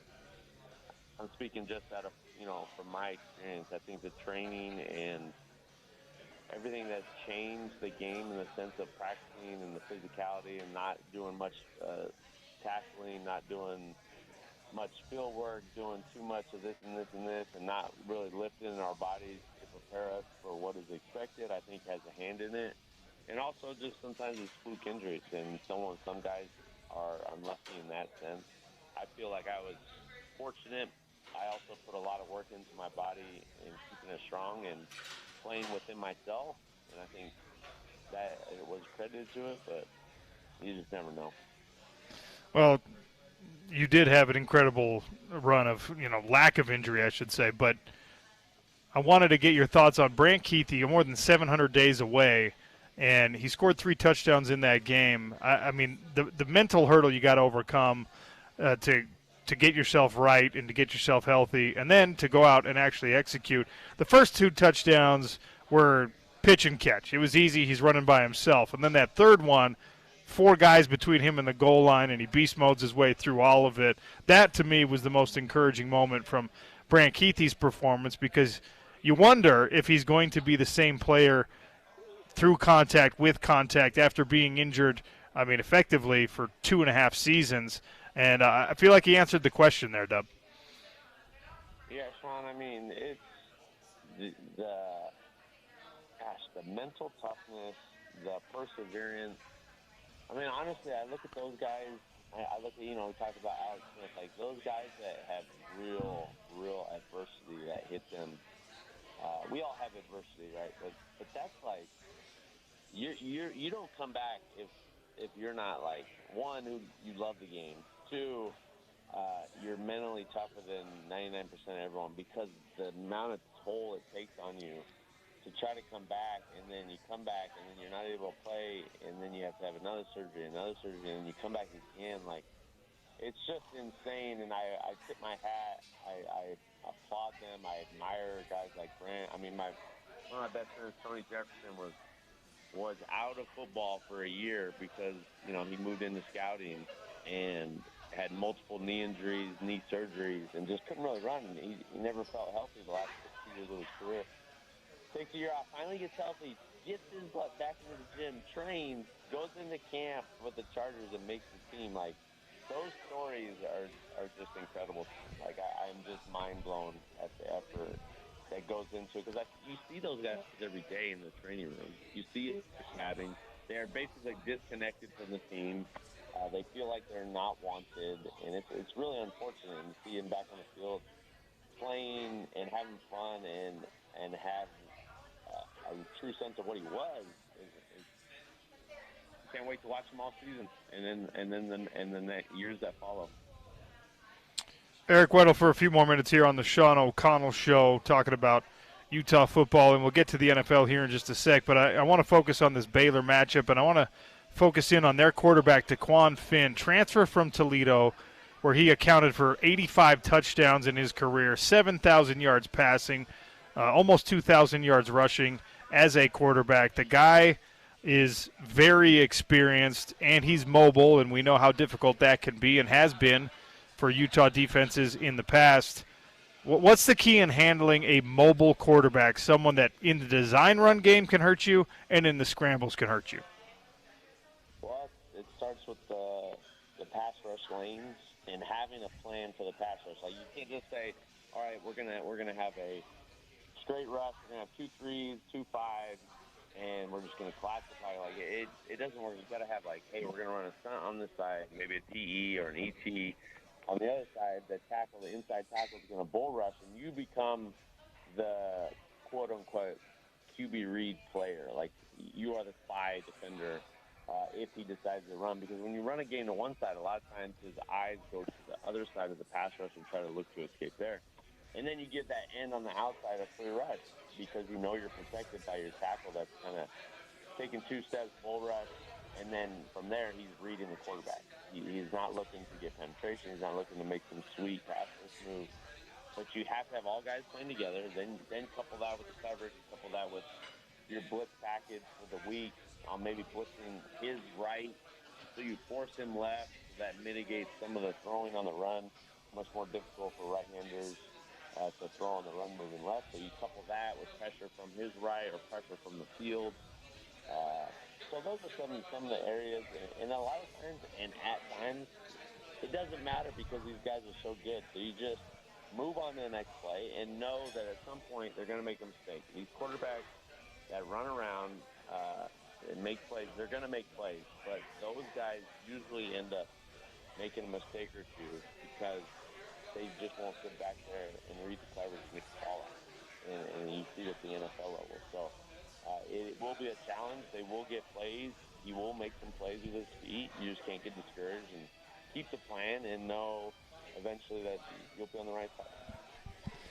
We've been gushing about the tight end depth and the tight end room and 14 personnel out there against Southern Utah. And we talked with Andy Ludwig and joked about, can you get more tight ends on the field? But this is a great wide receiving group for the University of Utah. And they were not overly productive in week one. They didn't have to be. Still scored 49 points and put up a bunch of yards. Do they need to get the wide receiver room more involved in this offense? Well, obviously the ability on the perimeter and those guys are explosive. I think those plays come and go depending on how defenses are going to try to stop what we do offensively. And it's tough. Like, I've been around a lot of receivers in my career. They want the ball. They want to feel like they're impacting the game. And it's not so much like a selfish act at times that a lot of these guys get molded into, like, oh, you're just a selfish player. That's not the case. They want to win and they want to help the team. And how they help the team is, in most cases, is catching the football and making plays. You know, that's what they're there to do. Yeah, you're supposed to block and you're supposed to do all this other stuff, but at the end of the day, you're there and you want to help the team by making plays. So that's kind of a misunderstanding, and you just try to help those guys out early in the game, get them the ball, keep them engaged. You know, like a guy like Singer, like he should. You know, I'm sure Ludd is thinking about this, and a lot of times coverage dictates where the ball goes, but I'm sure he's thinking like every, you know, I don't know what the number is, 6 to 10 plays, like the play is called for to get the guy the ball. You know, to get guys specifically the ball, to keep them in the game, and they're difference makers, so let's get them the ball. And I think it's just game to game, honestly. But you want to keep them engaged. You want to keep them ready to play and make plays because sometimes it doesn't happen a lot when you're a receiver. All right, I want to transition to the NFL just a little bit. Season kicks off tonight. Chiefs, Ravens. Never before has a team gone back to back to back with Super Bowls. Can the Kansas City Chiefs do it in 2024? They 100% can do it. And, you know, if I'm a betting man, of course I'm taking the 31 other teams because that's what a smart bet would do. But I'm not going to sit here and say that I don't want to see it. I love seeing history being made. I love records being broken. And it's going to be a tough challenge. But who's to say they can't? I mean, it's just wild. You could honestly sit here and look at their roster and you say they're better, way better on offense than they were last year, and they somehow found a way to win it last year. And you know, Coach Reed and the job he's doing, and Spags is probably, if not the best big game D coordinator in the history of the NFL, calling the shots on defense. So I don't know. I'm pulling obviously for the Ravens tonight. But when you're just talking about history, it would be incredible. I mean, what a story. Seriously, like, not a lot of people, we don't like the Chiefs, obviously, but as a football fan and just watching the game, hard to deny the greatness that they're showing. I think you're the only person I know in my life who was an NFL captain. Look, being a team captain on a college team really means you're a great player. Being a team captain when you get to that NFL level, I can't even really wrap my head around it. Bo Nix was named Broncos captain as a rookie. Now, I get it. He's a quarterback. It's a natural leadership position. But what does it tell you about Bo Nix that he was voted by his teammates to be a captain in year one? That is something that is not taken lightly, especially in the NFL.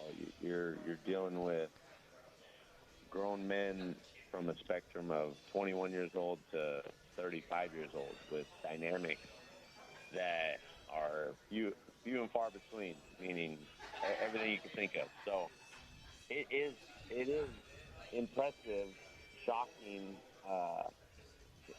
all in one to be named a captain as a rookie. And, you know, he's obviously played a lot of football, and they tried to tear him down through the process because he played so much and this and that. And just look at all the quarterbacks, look where they're standing, and he got put in the perfect situation with a coach that likes the ability to process and the experience factor. And obviously the physical tools have to match up with it. You're not playing in the NFL if you don't have the physical tools. So it's just something to be said of just sticking it out and playing good football and garnering that experience. And I know he transferred and bounced around, but, you know, he did the most of what he had, and now he's transferring to the NFL, and now he's a captain. Like, holy smokes. I took that so serious, and was one of, if not the best things throughout my career, is to be recognized as a captain, because it shows what you're there for and what you're all about, and it's bigger than yourself. And a lot of times we get caught up on so much of me, where it's more about the we and more about the team. So it's a huge accomplishment, and it should be applauded. All right, last thing before I let you go. You know I'm a Niners guy. I'm worried because I don't think that – You got all your guys back. What are you worried about? Well, because you paid Ayuk $30 million a year, and I don't know how long you could keep a Super Bowl window open when you're spending like that. On the fourth this is it, right? Is this the year? You got to do it this year, or else after that you got to start cutting some of these guys, unloading some of these salaries. Am I accurate in my assessment there? Yeah, I mean, I think you can find wiggle room if the cap continues to grow like it's growing, and you're going to be able to keep your core guys for a longer period of time. But listen, I respect it, and I love it that they're going all in. They're paying their homegrown guys. Like, I value that as an organization. I value if you've earned it and you worked hard for it and you performed at a high level, then your team should re-sign you, or try to at least. And you know, getting these negotiations, I think this window is close to being closing, because you got Purdy coming down the line, and you know what happens when you have to pay a quarterback top dollar. Your roster is cut in half.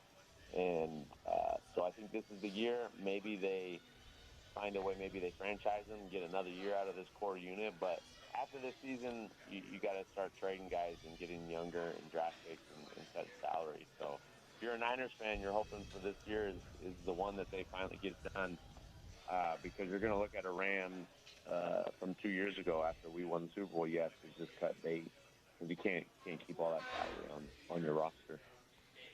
All right, well, fingers crossed for this year for myself and all the other Niners fans out there. You gotta. Hey, are you coming to the fights on Saturday? Actually, I need to find someone to watch my kids because Chanel's out of town. So bring the kids. Good family fun. Yeah, bring the kids. Yeah. I'm sure my girls would love going to that. My son would be all for it. So all right, well, I'm working on it. I got my parents in town. They're close. They're like 15 minutes away. So I'm working on getting some babysitters for the afternoon night, so I can come up and see my guy. All right, well, I hope I get to see you. In any case, I always appreciate you joining me on the show. Thanks for your time. Good luck against Point Loma. You got it, bro. Go you. That's Eric Weddle, the Beard himself. head coach of the Rancho Bernardo Broncos. They're 2-0, looking to go 3-0 in a tough one on Friday night down there in San Diego. Always great to hear from a guy. Look, being a team captain in the NFL, as he said, is something not to be taken lightly. Bo Nix voted captain for the Broncos, who the poll that I put out today, the Broncos are winning as the de facto hometown team of Salt Lake City. I kind of thought that would be the case, but your rookie captain for all you Broncos fans out there, pretty impressive. Also, I want to remind everybody, especially all you Ute fans out there, you can save big when you get ready for game day through Smith's. They've got fresh deals, best selection of food, beverage, everything you need when you're watching a great football game. And as you know, because you've been probably shopping at your neighborhood Smith's for years the same way I have, Smith's is the place for low prices. That's a winning combination. Low prices, great options. Make it easier on yourself and use the Smith's app so you can download the digital coupons too. I finally did this. I finally realized, I got to get involved in the modern world of shopping, and I downloaded the Smith's app so I could take advantage of the digital coupons. You will not believe the savings.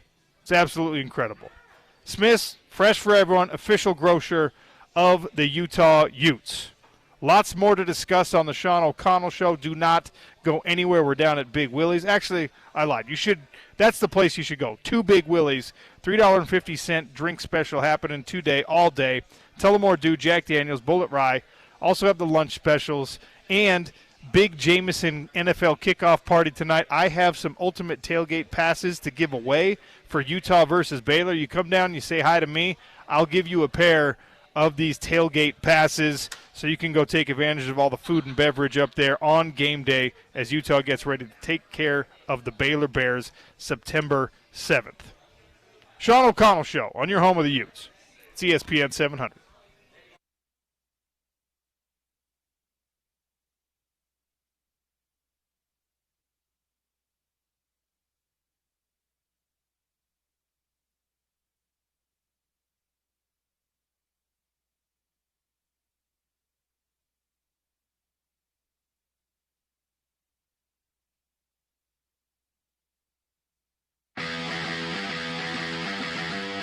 Freshman Zamiah Vaughn matched up on Drake London right now. Let's see if they go his way. Turn and a give. Ingram. Oh, he's got the next. Make it Darwin Barlow. Second level. And all the way down to the Utah 26-yard line. That's going to be another USC first down. He needed 6. He picked up 7.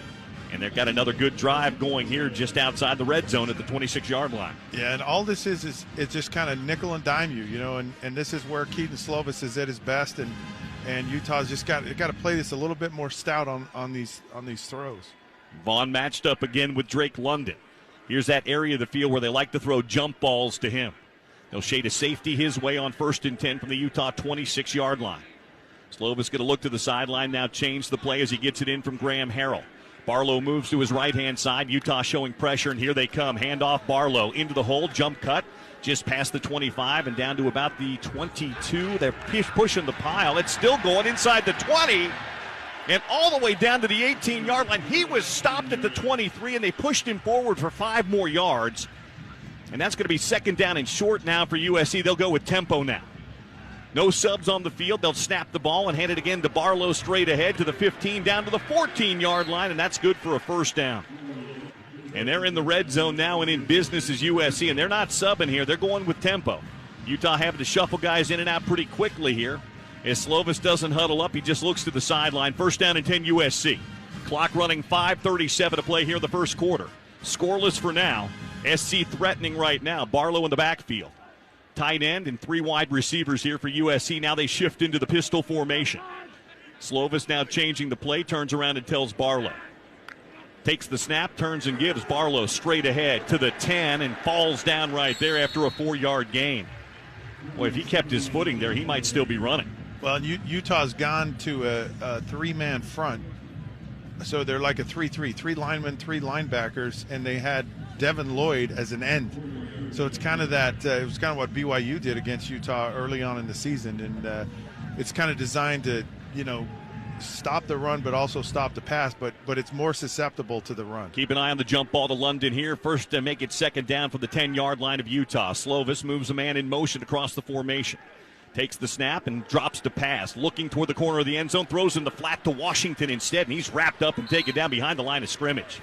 Nephi Sewell from his linebacker spot came up and made the stop on Taj Washington. That's going to bring up third down, and we'll call it about 8.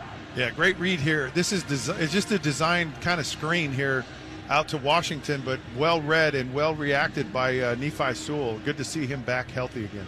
Trojans are 1 out of 2 on third down here in the first quarter. Clock running at 4:10 to play here in the first quarter today here at the Coliseum. From the Utah 11-yard line, Slovis lines up 3 receivers right and 1 receiver. That's Drake London to the left. They'll shade a safety over to help.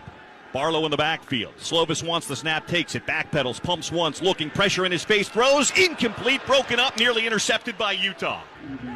They were looking for Gary Bryant, and the pressure right up the middle came from Vimahi.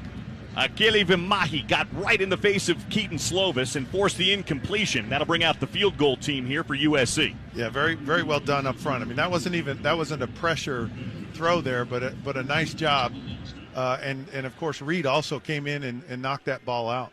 Here's a field goal attempt. Parker Lewis hasn't missed this year. He's 9 for 9. This will be a 28-yard field goal inside the left hash. Kick is up, and the kick is good. Parker Lewis can't lose. And that's a field goal. 3:48 to play here in the first quarter.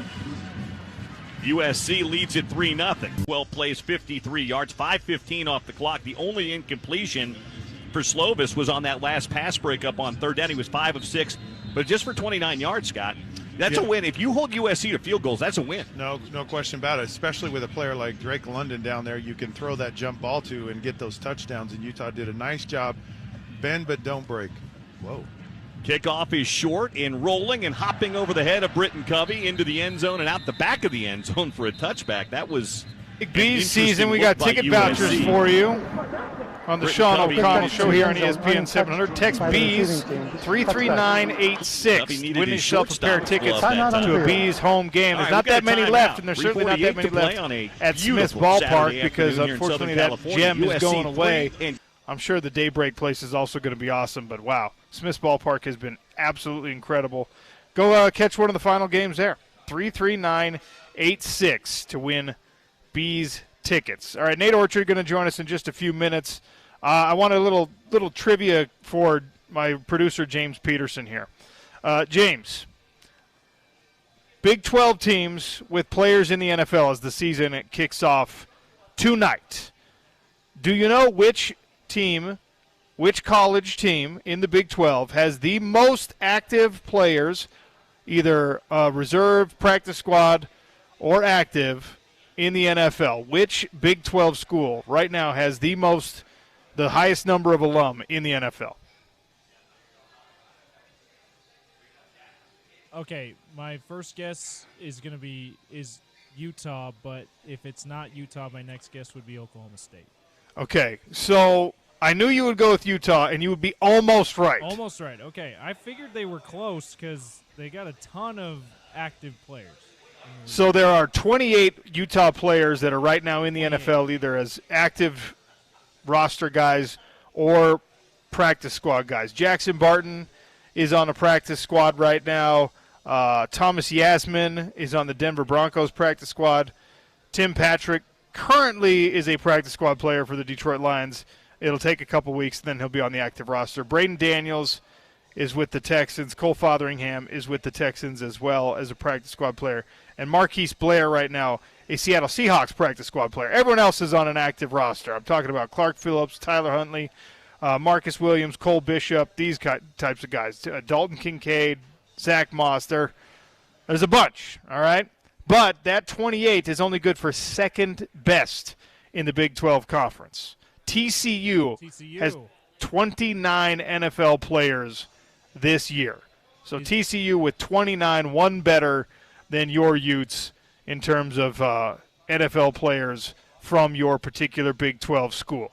Can you guess? Is Oklahoma State anywhere near those? They got 17. Okay, so not quite in the same range, but that's still a good amount. BYU's got 19 and a head coach, and BYU, you can make an argument wins the quality over quantity discussion. I mean, Kyle Van Noy has had an unbelievable career. He's still in the league with the Baltimore Ravens. Tyler Algier, I think, is one of the more underrated players at any position in the league. He's with the Atlanta Falcons, who've got an incredibly deep room. And then, of course, you have last year's best rookie wide receiver in Puka Nacua. You have arguably the best linebacker in the entire league in Fred Warner, the best Swiss Army knife of all players in the NFL in Taysom Hill. So while they don't have the same numbers as some of these other Big 12 squads, the quality of player that has come out of BYU, not to mention Andy Reid is the head coach who claims BYU as alma mater, and he's won back-to-back Super Bowls. Yeah. So that's a quality argument for sure. Before we get to the break, can you tell me who has the fewest NFL players in the Big 12? Fewest, is it Houston? It is not Houston. Houston, sneaky, has a lot of athletes that come out of there, and they find their way onto rosters. Houston actually has Texas 17 Tech. NFL players. It's not Texas Tech either. Houston's got 17. I shouldn't guess the Texas schools in this kind of thing because they always get good athletes because of just the amount of great high school players in that state. That's right. Yeah, Texas Tech has 14, so they're in the bottom half. But Kansas only has 7 guys on NFL rosters or in practice squads right now. And now that you say that, that should have been obvious. That should have been my first guess. That's a minor infraction on me. 5-yard penalty. Of the 7. 2 of them are on IR, and 1 is on the practice squad. So right now, 4 players from Kansas who are on actual game day rosters in the NFL. And that should get a lot more, you figure, in the next couple of years with the way Lance Leipold has got that thing turned around. But, yeah, it shouldn't have been that should have been my first guess because of just how inept they've been up until the last couple of years. For sure. Well, we won't shame you too much because, look, Colorado only has 8. That would have been a reasonable guess as well. They've had some rough years recently, which, by the way, for Colorado alum, in the 90s and early 2000s, Colorado was pumping them out. I mean, all over the place. And now they've only got 8. That'll change next year. I mean, you're going to get 3 more in the first round. You have 2 guys in the first round at the top end of the draft. So, yeah. Before we get to the break, all right, I want to tell you a true story. I was watching the Olympics, and I saw a car commercial, and normally I ignore car commercials like we all do with, we get to our phone or something. And it was during the Olympics, and I was legitimately, what is that? I'm not even the biggest car guy in the world, but I was like, that is exactly the aesthetic I'm looking for with an SUV. Didn't recognize it. Kind of thought vaguely it might be like a G-Wagon variant. I was wrong. It's the Ineos Grenadier from Warner, and this thing is absolutely fantastic. On top of having a BMW inline 6 turbocharged engine and the suspension and locking differentials to conquer whatever terrain, regular highway driving, or maybe you're someone who likes to go Moab, Escalante, maybe you're like me and you're just always up in the Cottonwood Canyons, this is the kind of car that can handle it. And I'm lucky enough to be working for ESPN 700, where we have a great staff who helps us put together these partnerships. This weekend, I am going to be test driving, demoing an Ineos Grenadier. I cannot wait for this. You could set one up for yourself as well. Go test drive one of these things, 2400 South, 5600 West in West Valley. Warner is a family-owned Ineos dealer. The Grenadier, built for more. If you're not familiar with it, just Google. Go check it out. The Ineos Grenadier, a stripped-down SUV with actual sport utility capabilities. I am over the moon that I get to test this thing out this weekend. You should too. 2400 South, 5600 West in West Valley. The mayor of Sac Lake City, Nate Orchard, joins us next. I'm going to ask him how you deal with a mobile quarterback. That is the toughest test for Utah's defense coming this weekend. It's the Sean O'Connell Show at Big Willie's on ESPN 700.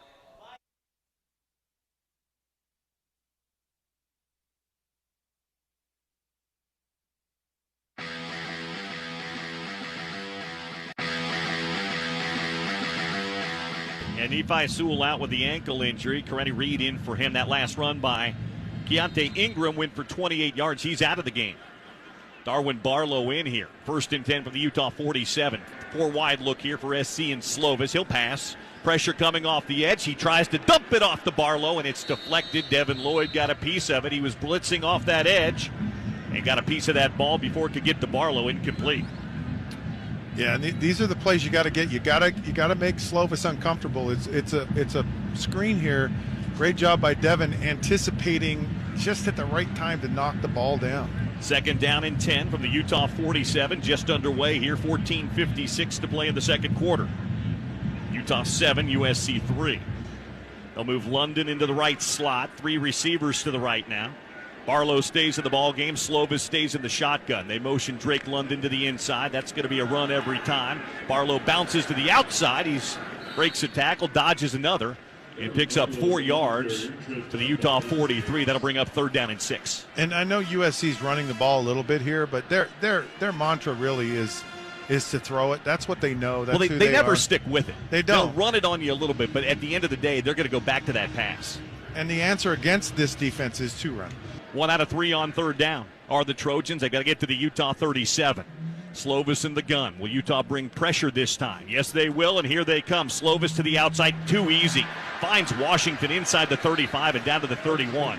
Utah was playing way off, and that was an easy pitch and catch of 12 yards and a 1st down. Yeah, and USC just hasn't thrown the ball that long. You got to see that defensively, and with the motion, it kind of messed Utah up just a little bit defensively because Malone Mataele should have played that tighter than he did. So 1st and 10 for the Utah 31-yard line. Slovis stays in the shotgun here on 1st and 10. Brings a man in motion across the formation. That's Gary Bryant. He'll drop the pass again. Plenty of time now. Steps up away from the pressure. Hit from behind and taken down.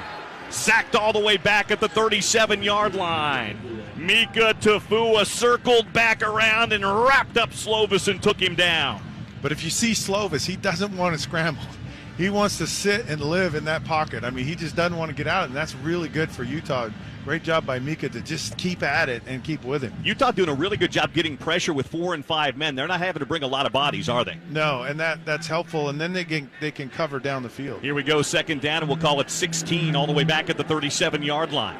Slovis in the pistol formation, checking with his receivers on the outside. Turns and gives to Ingram, who's going to be wrapped up and stacked up back at the 40-yard line. Oh, man, they're going to give him the 39. He didn't even reach the 39-yard line.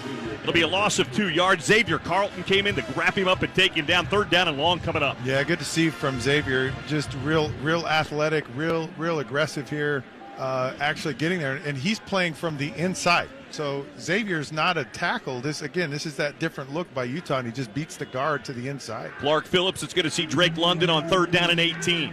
Slovis wants the snap, takes it. Here it comes, 4-man rush. Nobody open right now, throws it to the outside. Oh, he's got him! London at the 20. He needed 18, and he picked up 20 yards. He was standing all by himself. Yeah, and Clark Phillips kind of got nosy to the inside there because there's no way in the world that ball should be completed, and Utah just gave Keaton Slovis way too much. I don't know if he caught that, though, but way too much time to throw that ball. I'm not sure he caught it in the NFL. I'm pretty sure he caught it in college, though. It just like he was kind of juggling it as he went out of bounds. Inside the red zone for a 2nd time today go the Trojans from the Utah 19-yard line. Welcome to hour number 3 of the Sean O'Connell Show. We're at Big Willie's today. Throws to the outside, complete to London. South and Main Street. To make the tackle. NFL kickoff party going on tonight. I have ultimate tailgate passes to give away for Utah Baylor. We got drink specials, $3.50 on Tullamore Dew, Jack Daniels, Bullet Rye, lunch specials, sirloin, they'll tuna take melt this all day fries. long if you give it to them. 2nd down. Get down here. Utah 13-yard Big Willie's line is now for the owned Trojans. and operated, by the way, by a dear friend of mine. So I go way back. Slovis with Ingram. He'll turn and I don't know how give you it to feel Keontae about Ingram, who's supporting stacked local up again businesses that are behind the run by line of awesome scrimmage. people, but Malone Mataele was there, but it was Devin Lloyd who wrapped him up and took him down. Devin's having a great game here early. Regardless, yeah, Devin's playing from a different spot. Loyalty I mean, he's to playing Utah football, stand-up outside linebacker, defensive end player here. Come down, he can kind of check roam out the and work play, from the gets kitchen, off the block, drinks, and does whatever. a nice job of Utah getting versus back to Baylor. back It's time to turn the page, start previewing some of this 5 stuff. on third down. I have The been Trojans beating are this third and drum 8 right for now. all of you that DeQuan Slovis brings a man Finn, in motion the across Toledo the quarterback formation. who Here comes transferred to Utah. Baylor, is a Slovis, problem. pressure coming This to guy him. is He's going to mobile, duck. he's He's going to look. efficient. He's going to run. He's going to throw incomplete. He's experienced. He How tried do to you force keep it a into mobile London, quarterback make it at Croman bay? How do Hokies you tight keep him end, from and being Vontae Davis a was there real to knock it issue away, in a incomplete. game like this? Well, bring up fourth down. we asked that question to someone like big Nate win Orchard, here the for mayor Utah, of Sac but Lake City, on single-season the last sack couple leader throws, in Utah football Slovis has history, had plenty of time and our to friend throw, from Advanced Window to Products as throw the well. ball. They Nate, just gotta welcome to the find a show. way How to are get you? home here with these four guys and getting Doing all right, a push man. in the pocket, I'm but putting they're that just not question quite to getting you.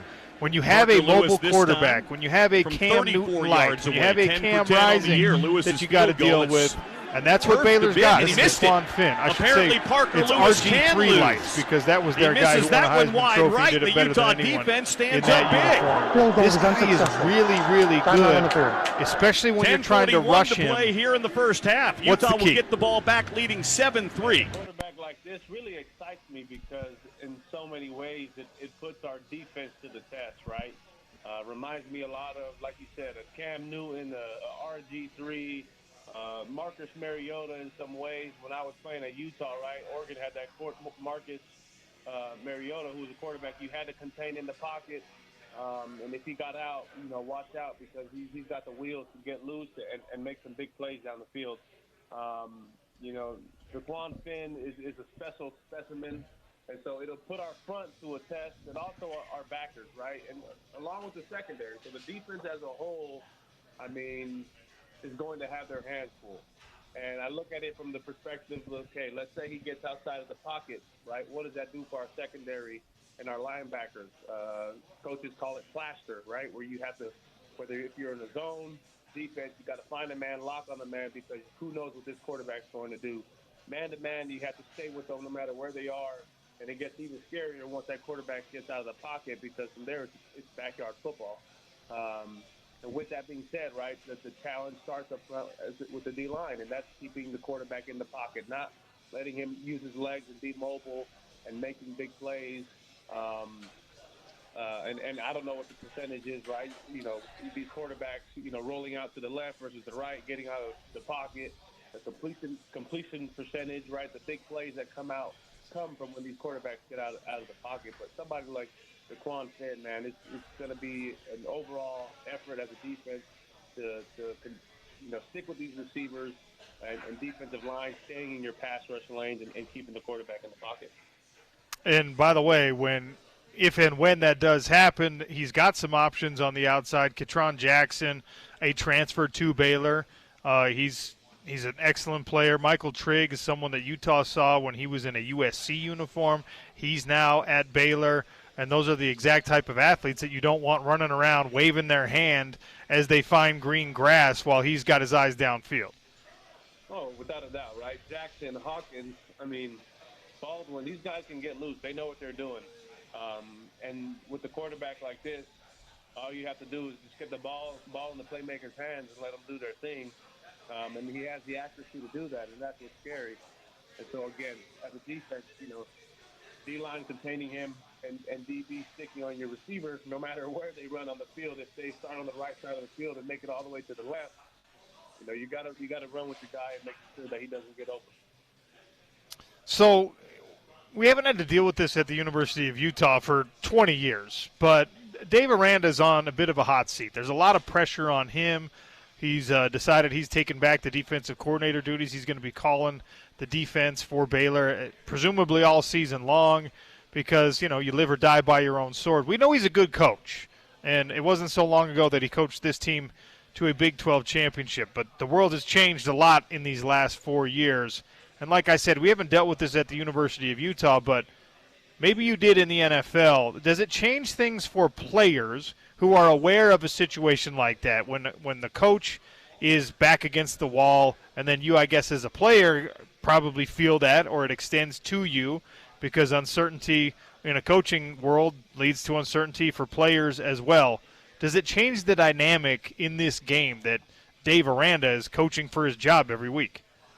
Yeah, without a doubt, right? The last 4 years, you look at Dave's his record, right, and he's sitting at about 500.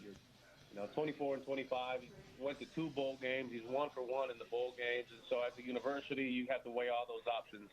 And as players, if your head coach is going through that, you can feel that tension, whether it's in practices or meetings or outside sources such as social media or even articles being written, right? And so as players, you stand behind that. You stand behind your coach no matter what. For me, I went through that at Utah for a short stint, right? It didn't last very long because we quickly turned it around, but you kind of felt there was something coming because my freshman year in 2011, we went to the New Mexico Bowl, and then from there, sophomore year, didn't go to a bowl game. Third year, didn't go to a bowl game my junior year, right? So we headed to my senior year, and then there's little rumbles about what's going on with Witt. Can he get this turned around? Haven't been to a bowl game, right? But without a doubt, we quickly turned it around. And once you start making it to, postseason, obviously the university is happy and everybody's, well and dandy. But as players, you feel it. You feel it whether it's your head coach or position coach, no matter who it is. And those guys you fight for because the countless hours that they put into this game, whether it's recruiting, breaking down film, late nights, early mornings. I'm very fortunate. Again, I've seen it on both sides, right, from the collegiate and the NFL level. The work that goes in by these coaches and assistant coaches doesn't go unnoticed. But man, it's a thing of beauty when you start to turn the corner and turn the page and starting to lead team to victory. So Van Fillinger had an excellent week last week, and we talked about him, I think, in previous weeks. It's really good to see a guy who's playing hurt for a couple years and he's battling through injuries have a productive game. Are you a believer in momentum week to week? Is that something he can build on and continue against Baylor? Without a doubt. You want. It's always good to get that first sack, second sack out of the way, and then from there you get into a rhythm. For Van, with everything that he's had to go through, he needed to get that monkey off his back, and so now he can just go out and play his game to the level that he can. 2 sacks in that first game has got to be a high, but now it's time to capitalize on that and move on to the next opponent because now it's just going to get a little harder. But it's breaking down the opponent, watching the film, what can he do better, his techniques, right, and understanding the beast that's in front of him as far as the quarterback and how they're going to contain him and ultimately, take him down. So on one of the corners this week, you're going to have a new starter. Unfortunately, we saw Kennan go down. He's out for the season. Scooby Davis came in and he played well, but we see this happen sometimes. You just get kind of thrown into the mix. You don't have time to think about it, and then that's a good thing. I don't know if it's going to be him. They said Cam Calhoun is going to be back this week. For the rest of this defense, what can be done to make sure that the new guy, the new starter, the fresh starter in the injury replacement on one corner is in the best position? Yeah, I mean, you can only do so much as a defensive line, right? The secondary, yes, there can be some communication. You can cheat over in coverage. But, all in all, it's 111, right? It's everybody doing their job. And if you have somebody new that's out there as a team, all you can do is trust them. All you can do is trust them and know that they're going to get the job done. And then from there, just allowing them to play fast and have fun, right? That's what they're out there for. They wouldn't be in the position he is for coaches to throw him out if there wasn't that level of trust. And if the coaches trust them, right, obviously the players are going to back that as well, and knowing that they have the right person out there for the position.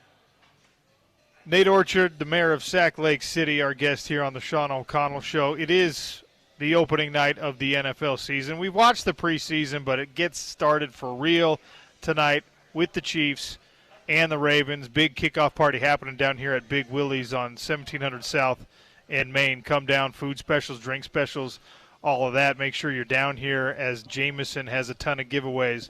But, Nate, the question for you is, do you think that Patrick Mahomes, Andy Reid, and the Kansas City Chiefs can do something that has never been done?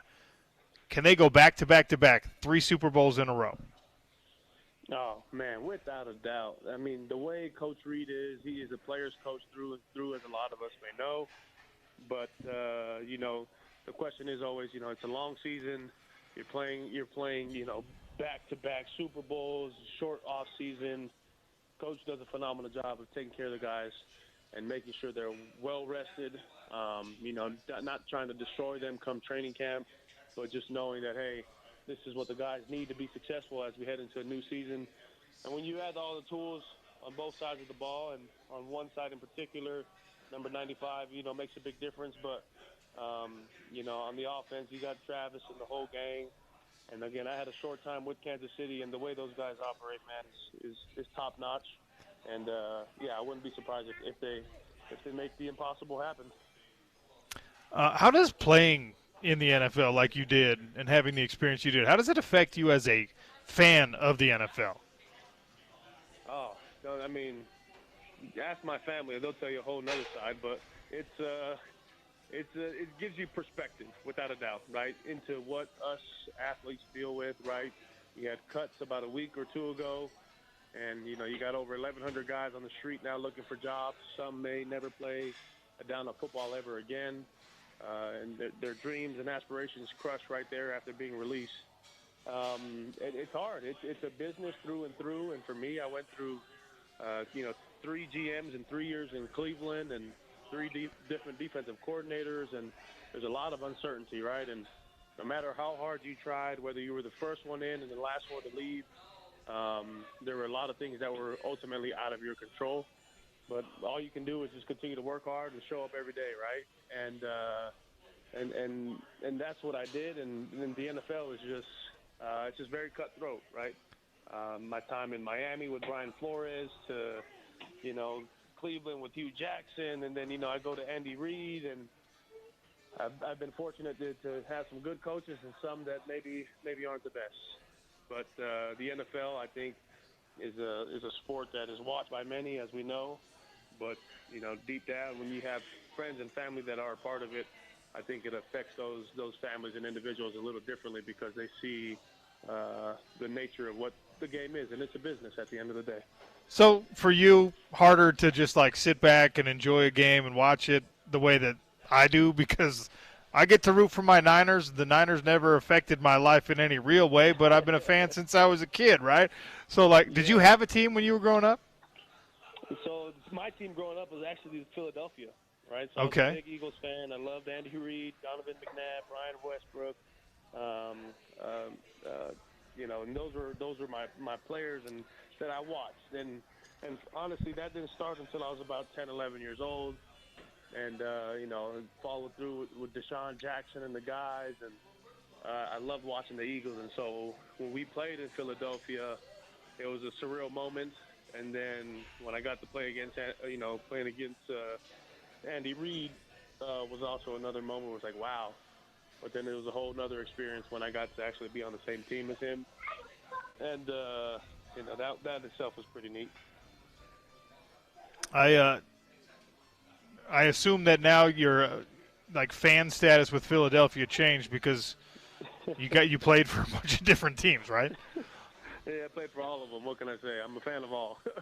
All right. I'm a fan of just the sport in general, right? I follow players. There's a lot of players that I know personally. Obviously, haven't played with them, so I'll follow that. But I think what kind of gets me going is probably fantasy football.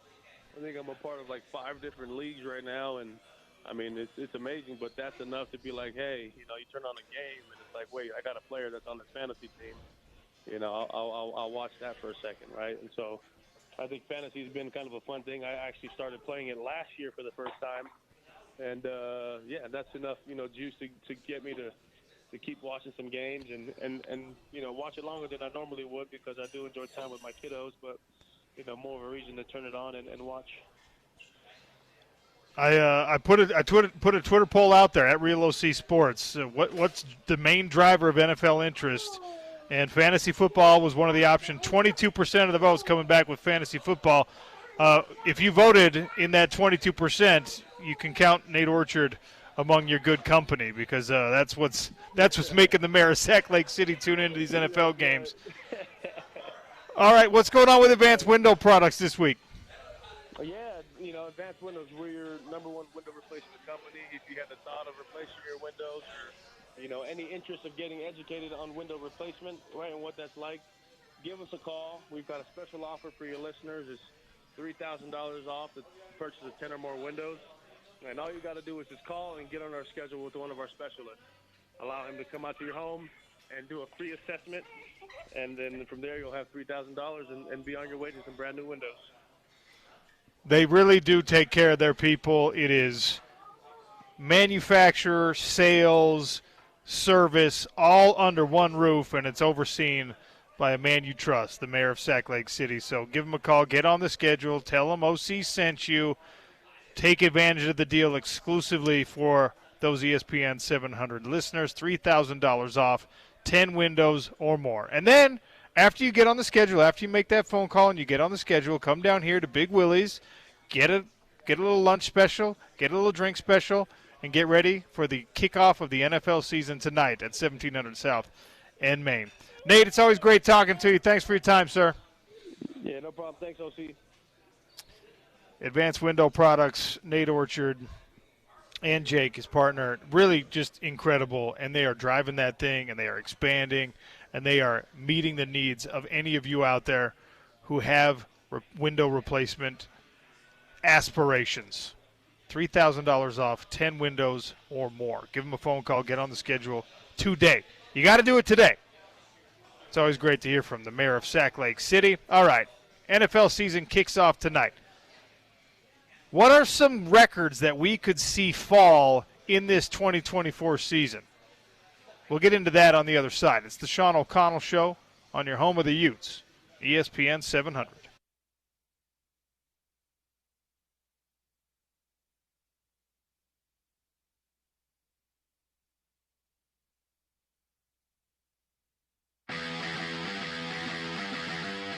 Bernard, the tailback, 3-wide look here for Utah on 1st and 10 from their own 20, leading at 7-3.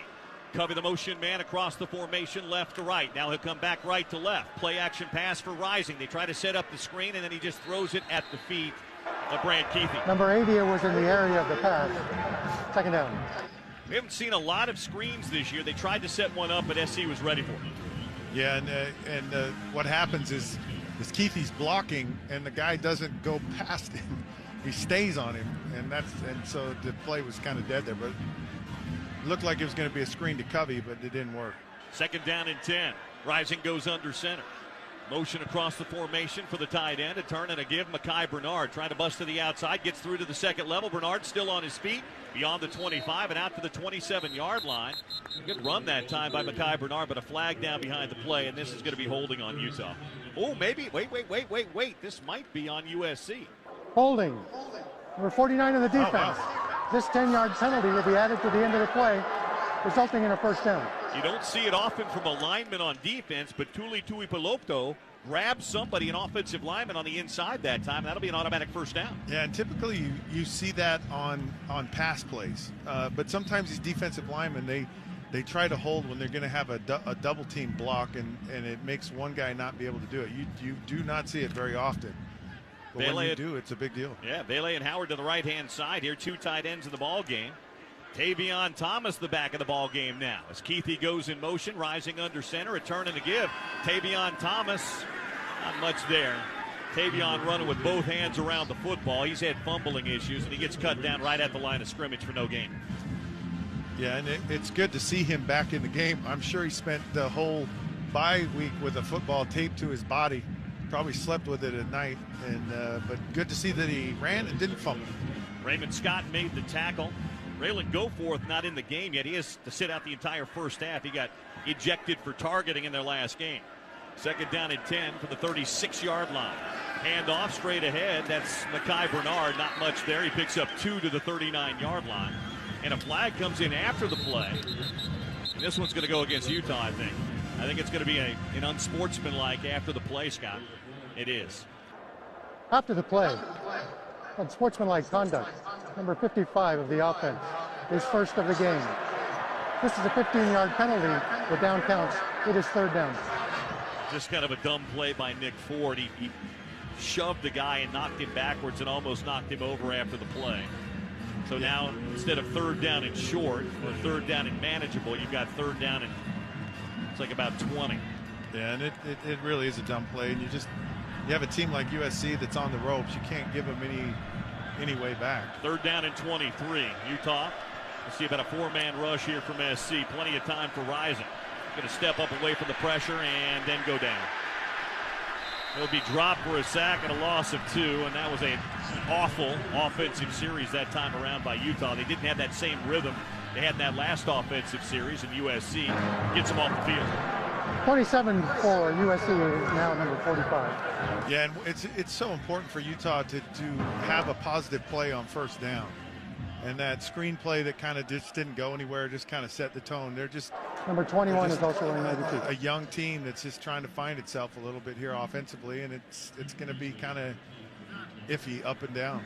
Peasley to punt. They're coming after it, and they don't get it. It's a short punt by Cam Peasley. It's across the 50, checks up, and goes out of bounds at the Utah 49. Bad offensive series and a bad punt by Peasley. Timeout on the field. And SC is going to start with the best starting field position of the night so far, just a 28-yard punt. When we get back, 8:22 to play. Utah leading at those on ESPN 700. We're at Big Willie's today. It's been like a reunion for me. It's like I'm back in college, although I look a little bit different. You're still handsome. Patrick is the man, the brains, and the brawn behind the operation down here at Big Willie's. You got a Jameson-sponsored NFL kickoff party tonight. You got $3.50 drink specials with the Tullamore Dew, the Jack Daniels, the Bullet.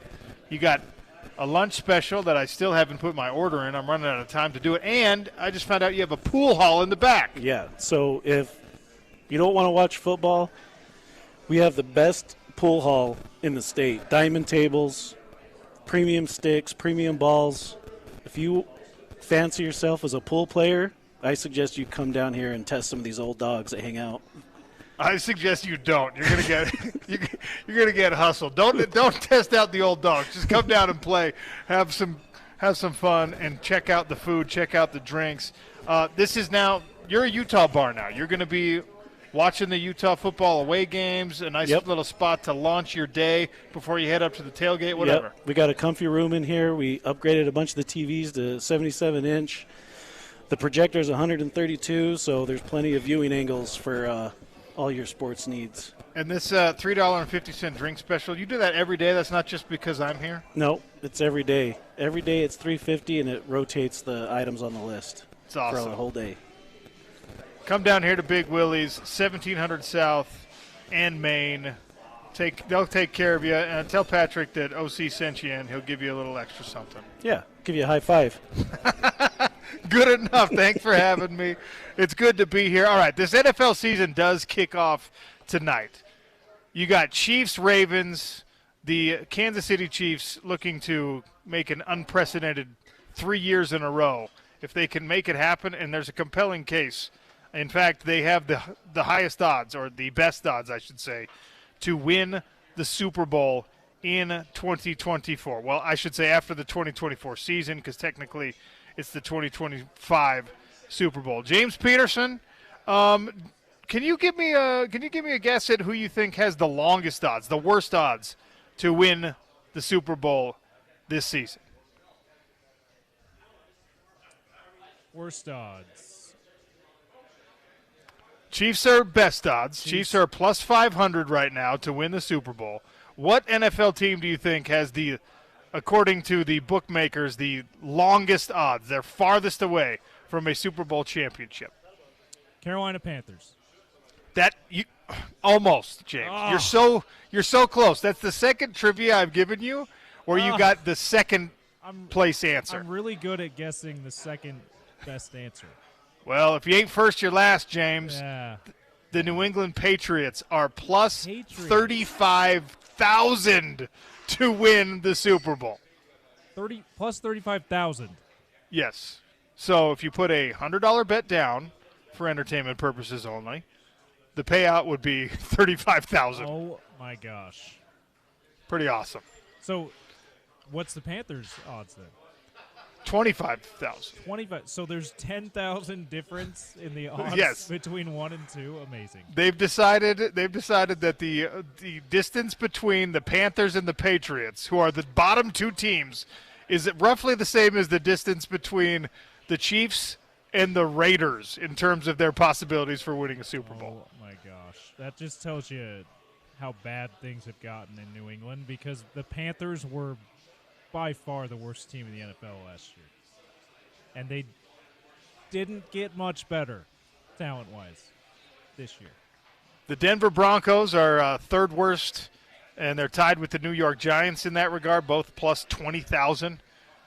That's a long odd. Kansas City has the best chances according to the DraftKings Sportsbook. That's what I'm looking at right now. They've taken over the world, so we're going to use some of their numbers here on the Sean O'Connell Show. San Francisco 49ers are plus 600, so in second place. And then it's Ravens and Lions. So your kickoff tonight is a game between two of the top three teams in the NFL, according to the bookmakers at least. Yeah, I mean, the NFL, the bookmakers know what they're doing, and the NFL knows what they're doing as far as scheduling these season kickoffs, especially not only AFC Championship game rematch, but probably the two teams in the AFC with the best chance to win the Super Bowl.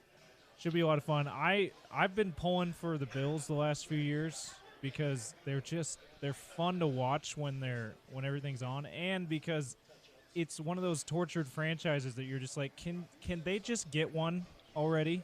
Like when they have a good team, can they just get over the hump already? So I'm hoping the Bills, despite all of the key departures that they've had this offseason, I'm hoping that they can still make a good run at it.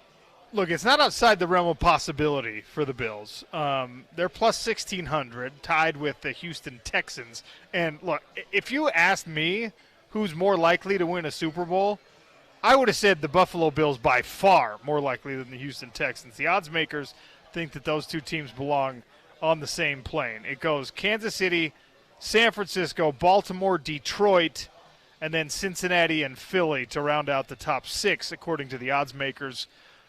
One of the other good storylines, the other fun storylines as we start an NFL season for me is the records, the record books. I'm obsessed about the idea that the Chiefs could go three-peat for the first time as Super Bowl champions. Not because I'm a Chiefs fan, but like when we were talking with Eric Weddle and he mentioned, but it's cool to see history. I don't like, even if it's not your favorite team making history, it's cool to see history, and nobody's ever been able to go back to back to back as Super Bowl champions. But there's other records that are feasibly at risk of being broken in this upcoming NFL season. You remember the greatest show on turf, I'm sure. Torrey Holt was a big part of that, and he right now holds the record for receiving yards for the first 5 seasons of an individual's career. If Justin Jefferson, the Minnesota Vikings wideout, can get halfway decent quarterback play, then he's within striking distance of that record. Torrey Holt had 6,784 yards in 5 years. Jefferson, heading into his 5th year, has 5,899 yards. So if he can get 885 yards, they will tie. And if he can get 886, they will win. Yeah, Torrey Holt, by the way, where are you as far as Hall of Fame or not Hall of Fame? Because for me, it feels like – because he still hasn't gotten in, right? He has not, to my knowledge, and I would say yes, feel like because he should be, though, right? Well, the interesting thing for me with Hall of Fame criteria, my favorite one, when there's a lot of nitpicking to be done, is can you tell the story of football effectively? Like, can you write the history book without that person? And in Torrey Holt's case, the answer is no, because he was part of that greatest show on turf offense. He was part of that, even though it was short-lived, he was part of that explosion and part of that inflection point in that moment. He was an instrumental part of it. And if you were writing the football history book to teach in a class, that would be a chapter, and he would be a prominent player in that chapter. So I think you got to put him in the Hall of Fame. I'm with you. He was one of my favorite players of when I was first getting into NFL, and that wasn't until I was like 8, 9, 10 years old. those early 2000s. He was one of my favorites, and it's just kind of baffled me that he hasn't gotten in yet. He's got to be on his way there at some point, though, I would think. Well, Justin Jefferson is sitting in a position where he could take over that record for most receiving yards in the first 5 seasons. Justin Jefferson currently holds the mark for the top receiver in the first 2 seasons of NFL play, but Puka Nacua is on track to beat that. So it's one of those records that doesn't last long. Puka Nacua broke the rookie receiving yards record last year with almost 1,500. He had 1,486. And Justin Jefferson, through 2 seasons, had 3,016. So Puka, if he has another year, now it'd have to be better than last year. But if he improves, as one is expected to do from year 1 to year 2, Puka Nacua could take that record and hold it by himself. First 2 seasons, most receiving yards. Let me ask you if you think this one's in danger of being broken. Right now, Calvin Johnson has the record for single-season receiving yards. And we know that this is a passing league, and there's great quarterbacks. There's great wide receivers in the league right now, and more and more teams are leaning on the pass. Calvin Johnson currently holds the record, 1,964 receiving yards in 1 season. If Tyreek Hill had not missed time with an injury last year, he probably could have beat that record. Will we have a 2,000-yard receiver in the NFL in 2024? Is Megatron's single-season record in danger of being broken? Yeah, I think Tyreek Hill gets it. And I mean, obviously, if he gets hurt, he doesn't. But throwing that out, I don't see another reason why. I mean, I suppose Tua getting hurt. But besides injuries, I don't see another reason why. The extra game certainly helps. And Tyreek, as you said, was about to break it, if not for having to miss some games at the end there too. So I think this year he gets it. James, I'm giving away ultimate tailgate passes down here at Big Wheelies. I still have 4 to give away. So if you want to come down, grab some Utah versus Baylor ultimate tailgate passes for this Saturday, just come say hello. I'll hand them right to you, and we can high five. And we can even do better than that, OC. We've got game tickets to give away too. You text Utes to 33986 to win for your chance to win a pair of tickets to the game this Saturday, and then also make sure you still visit Big Willie's to get your tailgate pass so you can get the best of both worlds. Get tailgate Utes to 33986 and then get those tickets to win by texting that. Utah versus Baylor. That's for this game. Utah tickets for. Woo-hoo-hoo-hoo. Yeah. All right. Okay. Well, James, I'll give you a pair of these ultimate tailgate passes. I'll set aside 2 for you if you can answer this trivia question. Extra motivation. Let's go. Okay. Do you know who holds the single game passing yards record in NFL history? The best individual game. Do you know who holds that? It's going to be a guess. Peyton Manning. I think that's a solid guess. It's a good guess. It's also wrong, James. Dead wrong. I'm devastated. I wanted those tailgate passes so bad, man. I guess So I'm just going to have to visit you at Big Willie's right after the show. 1700 South and Maine. Come down, say hello. All right. If I asked you when you think the single game passing yards record was set, what year? What would your guess be? I would say sometime in the 2010s when the quarterback play is exploded, right? I would say probably 2013. These are all very reasonable guesses, James. Yeah. They're all there's a logical basis. By the tone of your voice, it sounds like I'm dead wrong, though. It sounds like it's probably sometime in the 80s. It's very logical that you would guess this. 1951. 1951.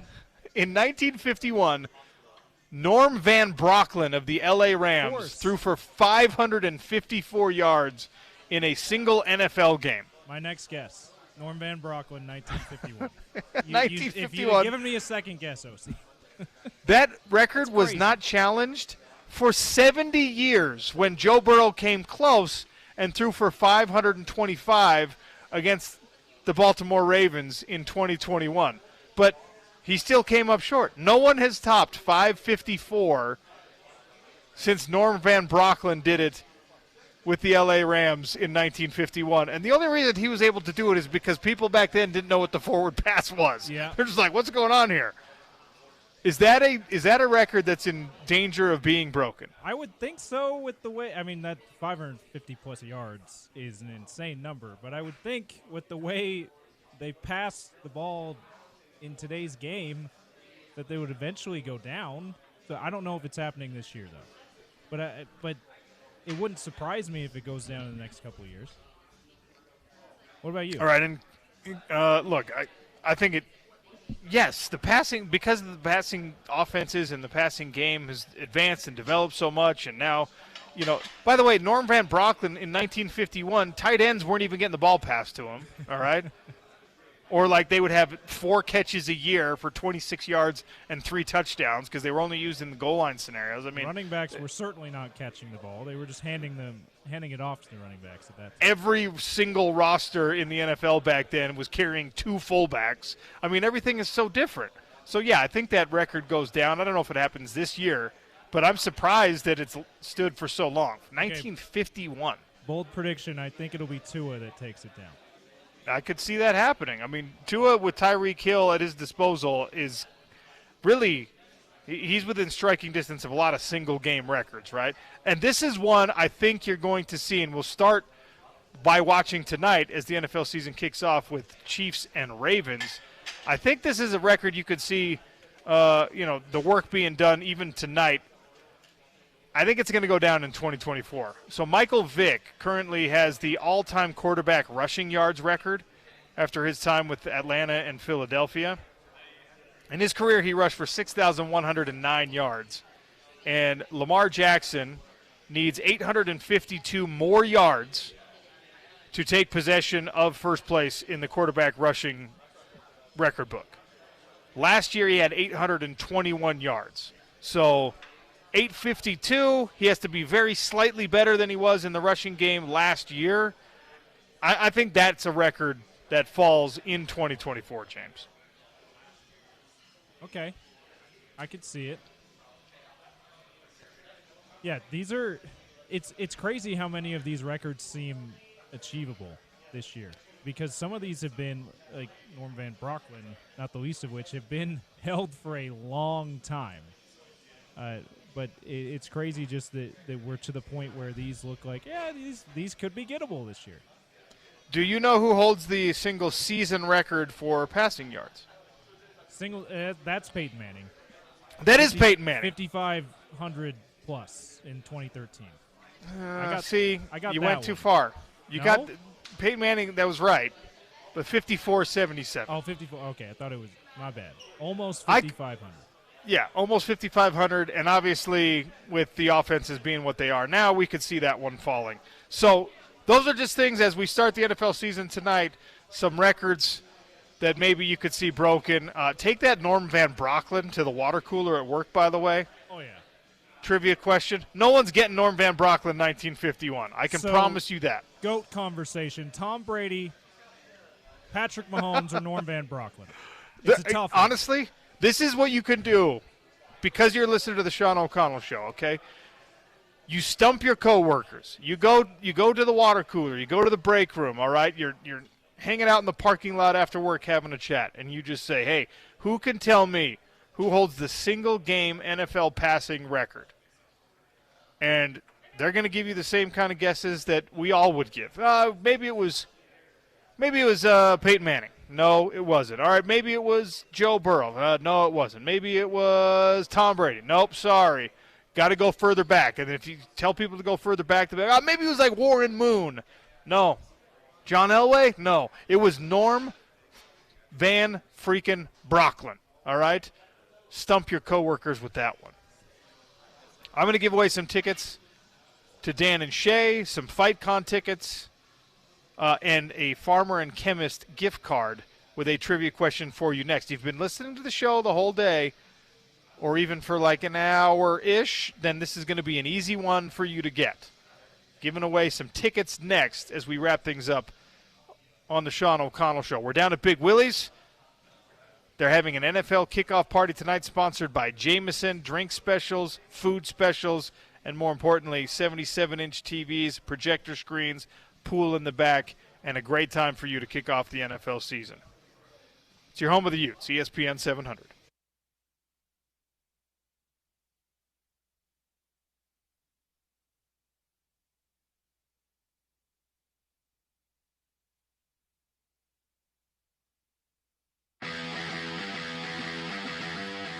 Here we go. They're going to throw it to the outside now. They've completed it to London. Drake London picks up yardage down to the Utah 25. That'll be a gain of 8. Utah wasn't set. And now they're going to substitute in and out. Vontae Davis comes out. Brandon McKinney, who's banged up, he's in the ball game now. Second down and 2.5. Trojans from the Utah 25. Ingram, second level, still on his feet, pushing the pile, gets to the 20-yard line, and another first down. Yeah, USC just saying, you're in a three-man run front. You're susceptible to the run. We're just going to come off the ball and run at you. And you got some guys that are trying to figure out new spots here. This was a bold move by Utah, and it's paid off okay so far. But this defense you still got to figure out how to play it in different positions. I mean, Devin Lloyd's a defensive lineman. You got people in different spots, and you're going to have guys make and miss assignments. SC taking its time now. Now they'll huddle up and get to the line. 9 on the play clock, 1st and 10 from the Utah 20-yard line. Slovis brings London into the left slot. Play action rolls. London in the flat. He's open at the 10. London's at the 5. Hurdles to the end zone. Touchdown. Nobody followed him on the motion, and he was wide open. And when Drake London gets running downhill, he's a load. That'll be a 20-yard touchdown for Drake London. His 5th on the year, and USC back in the lead. Yeah, Utah was just confused with the motion, and it's a play they've been running, but they've been running the ball out of it, and Utah just doesn't get over in time to actually make it. Fabian Marks was just kind of out of position there. The short punt leads to a short drive and a touchdown. Lewis on for the PAT. It's up, and it's good. 6:02 to play here in the first half. SC back in front now with a timeout on the field. You're listening to University of Utah football from the LA Memorial Coliseum. Scott, this is a big offensive drive coming up here for Utah because that defense has been out there a lot. USC has run 35 plays here in the first half, and they have 16-10 on time of possession. Utah's only run 17 plays and 7:48 in the time of possession. They've got to do some sort of an answer, but they can't go 3 and out, can they? Oh, I mean, obviously they can't do that, and you got to make a statement here, and it's got to start up front with that offensive line. Utah coming off the ball early or on early downs, getting ahead of the sticks on first down, good high percentage plays, and whatever it is, running or passing on first down is so critical to just getting that momentum going in the drive. So Utah takes over 1st and 10 at their own 25-yard line. Whatever they did on the prior drive, Scott, is what they need to do here. That prior drive was one of their best drives of the year. Yeah, and it was a good mix of pass and run, high percentage plays, and kind of getting rid of the ball quickly, but also just straight ahead running. TJ Pledger will be the back in the ball game here for Utah. They've got Devon Vele, TJ Pledger, Britton Covey, and a couple of tight ends. They'll empty the backfield. Cam Rising standing by himself now brings Pledger back in. Play action, bubble screen, thrown to the outside to Covey. Covey to the 30 and rolls to the 31-yard line. They'll give him the 30. That's a 5-yard gain on first down. If Britton keeps going outside, though, he might have more up the sideline. Yeah, and I think he probably stretched it about as far as he could there. But again, a good play on first down. Absolutely. I mean, just 5 yards.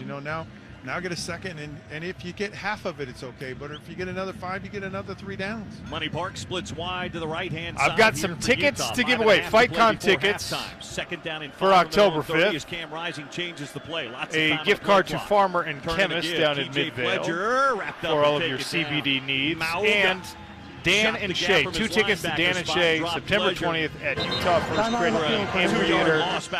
If you can answer this question and text your answer to 877-353-0700. The NFL season starts tonight. Among Big 12 teams, Utah has the second highest number of players on NFL rosters. They're in second place. Which Big 12 team has the greatest number of players currently in the NFL?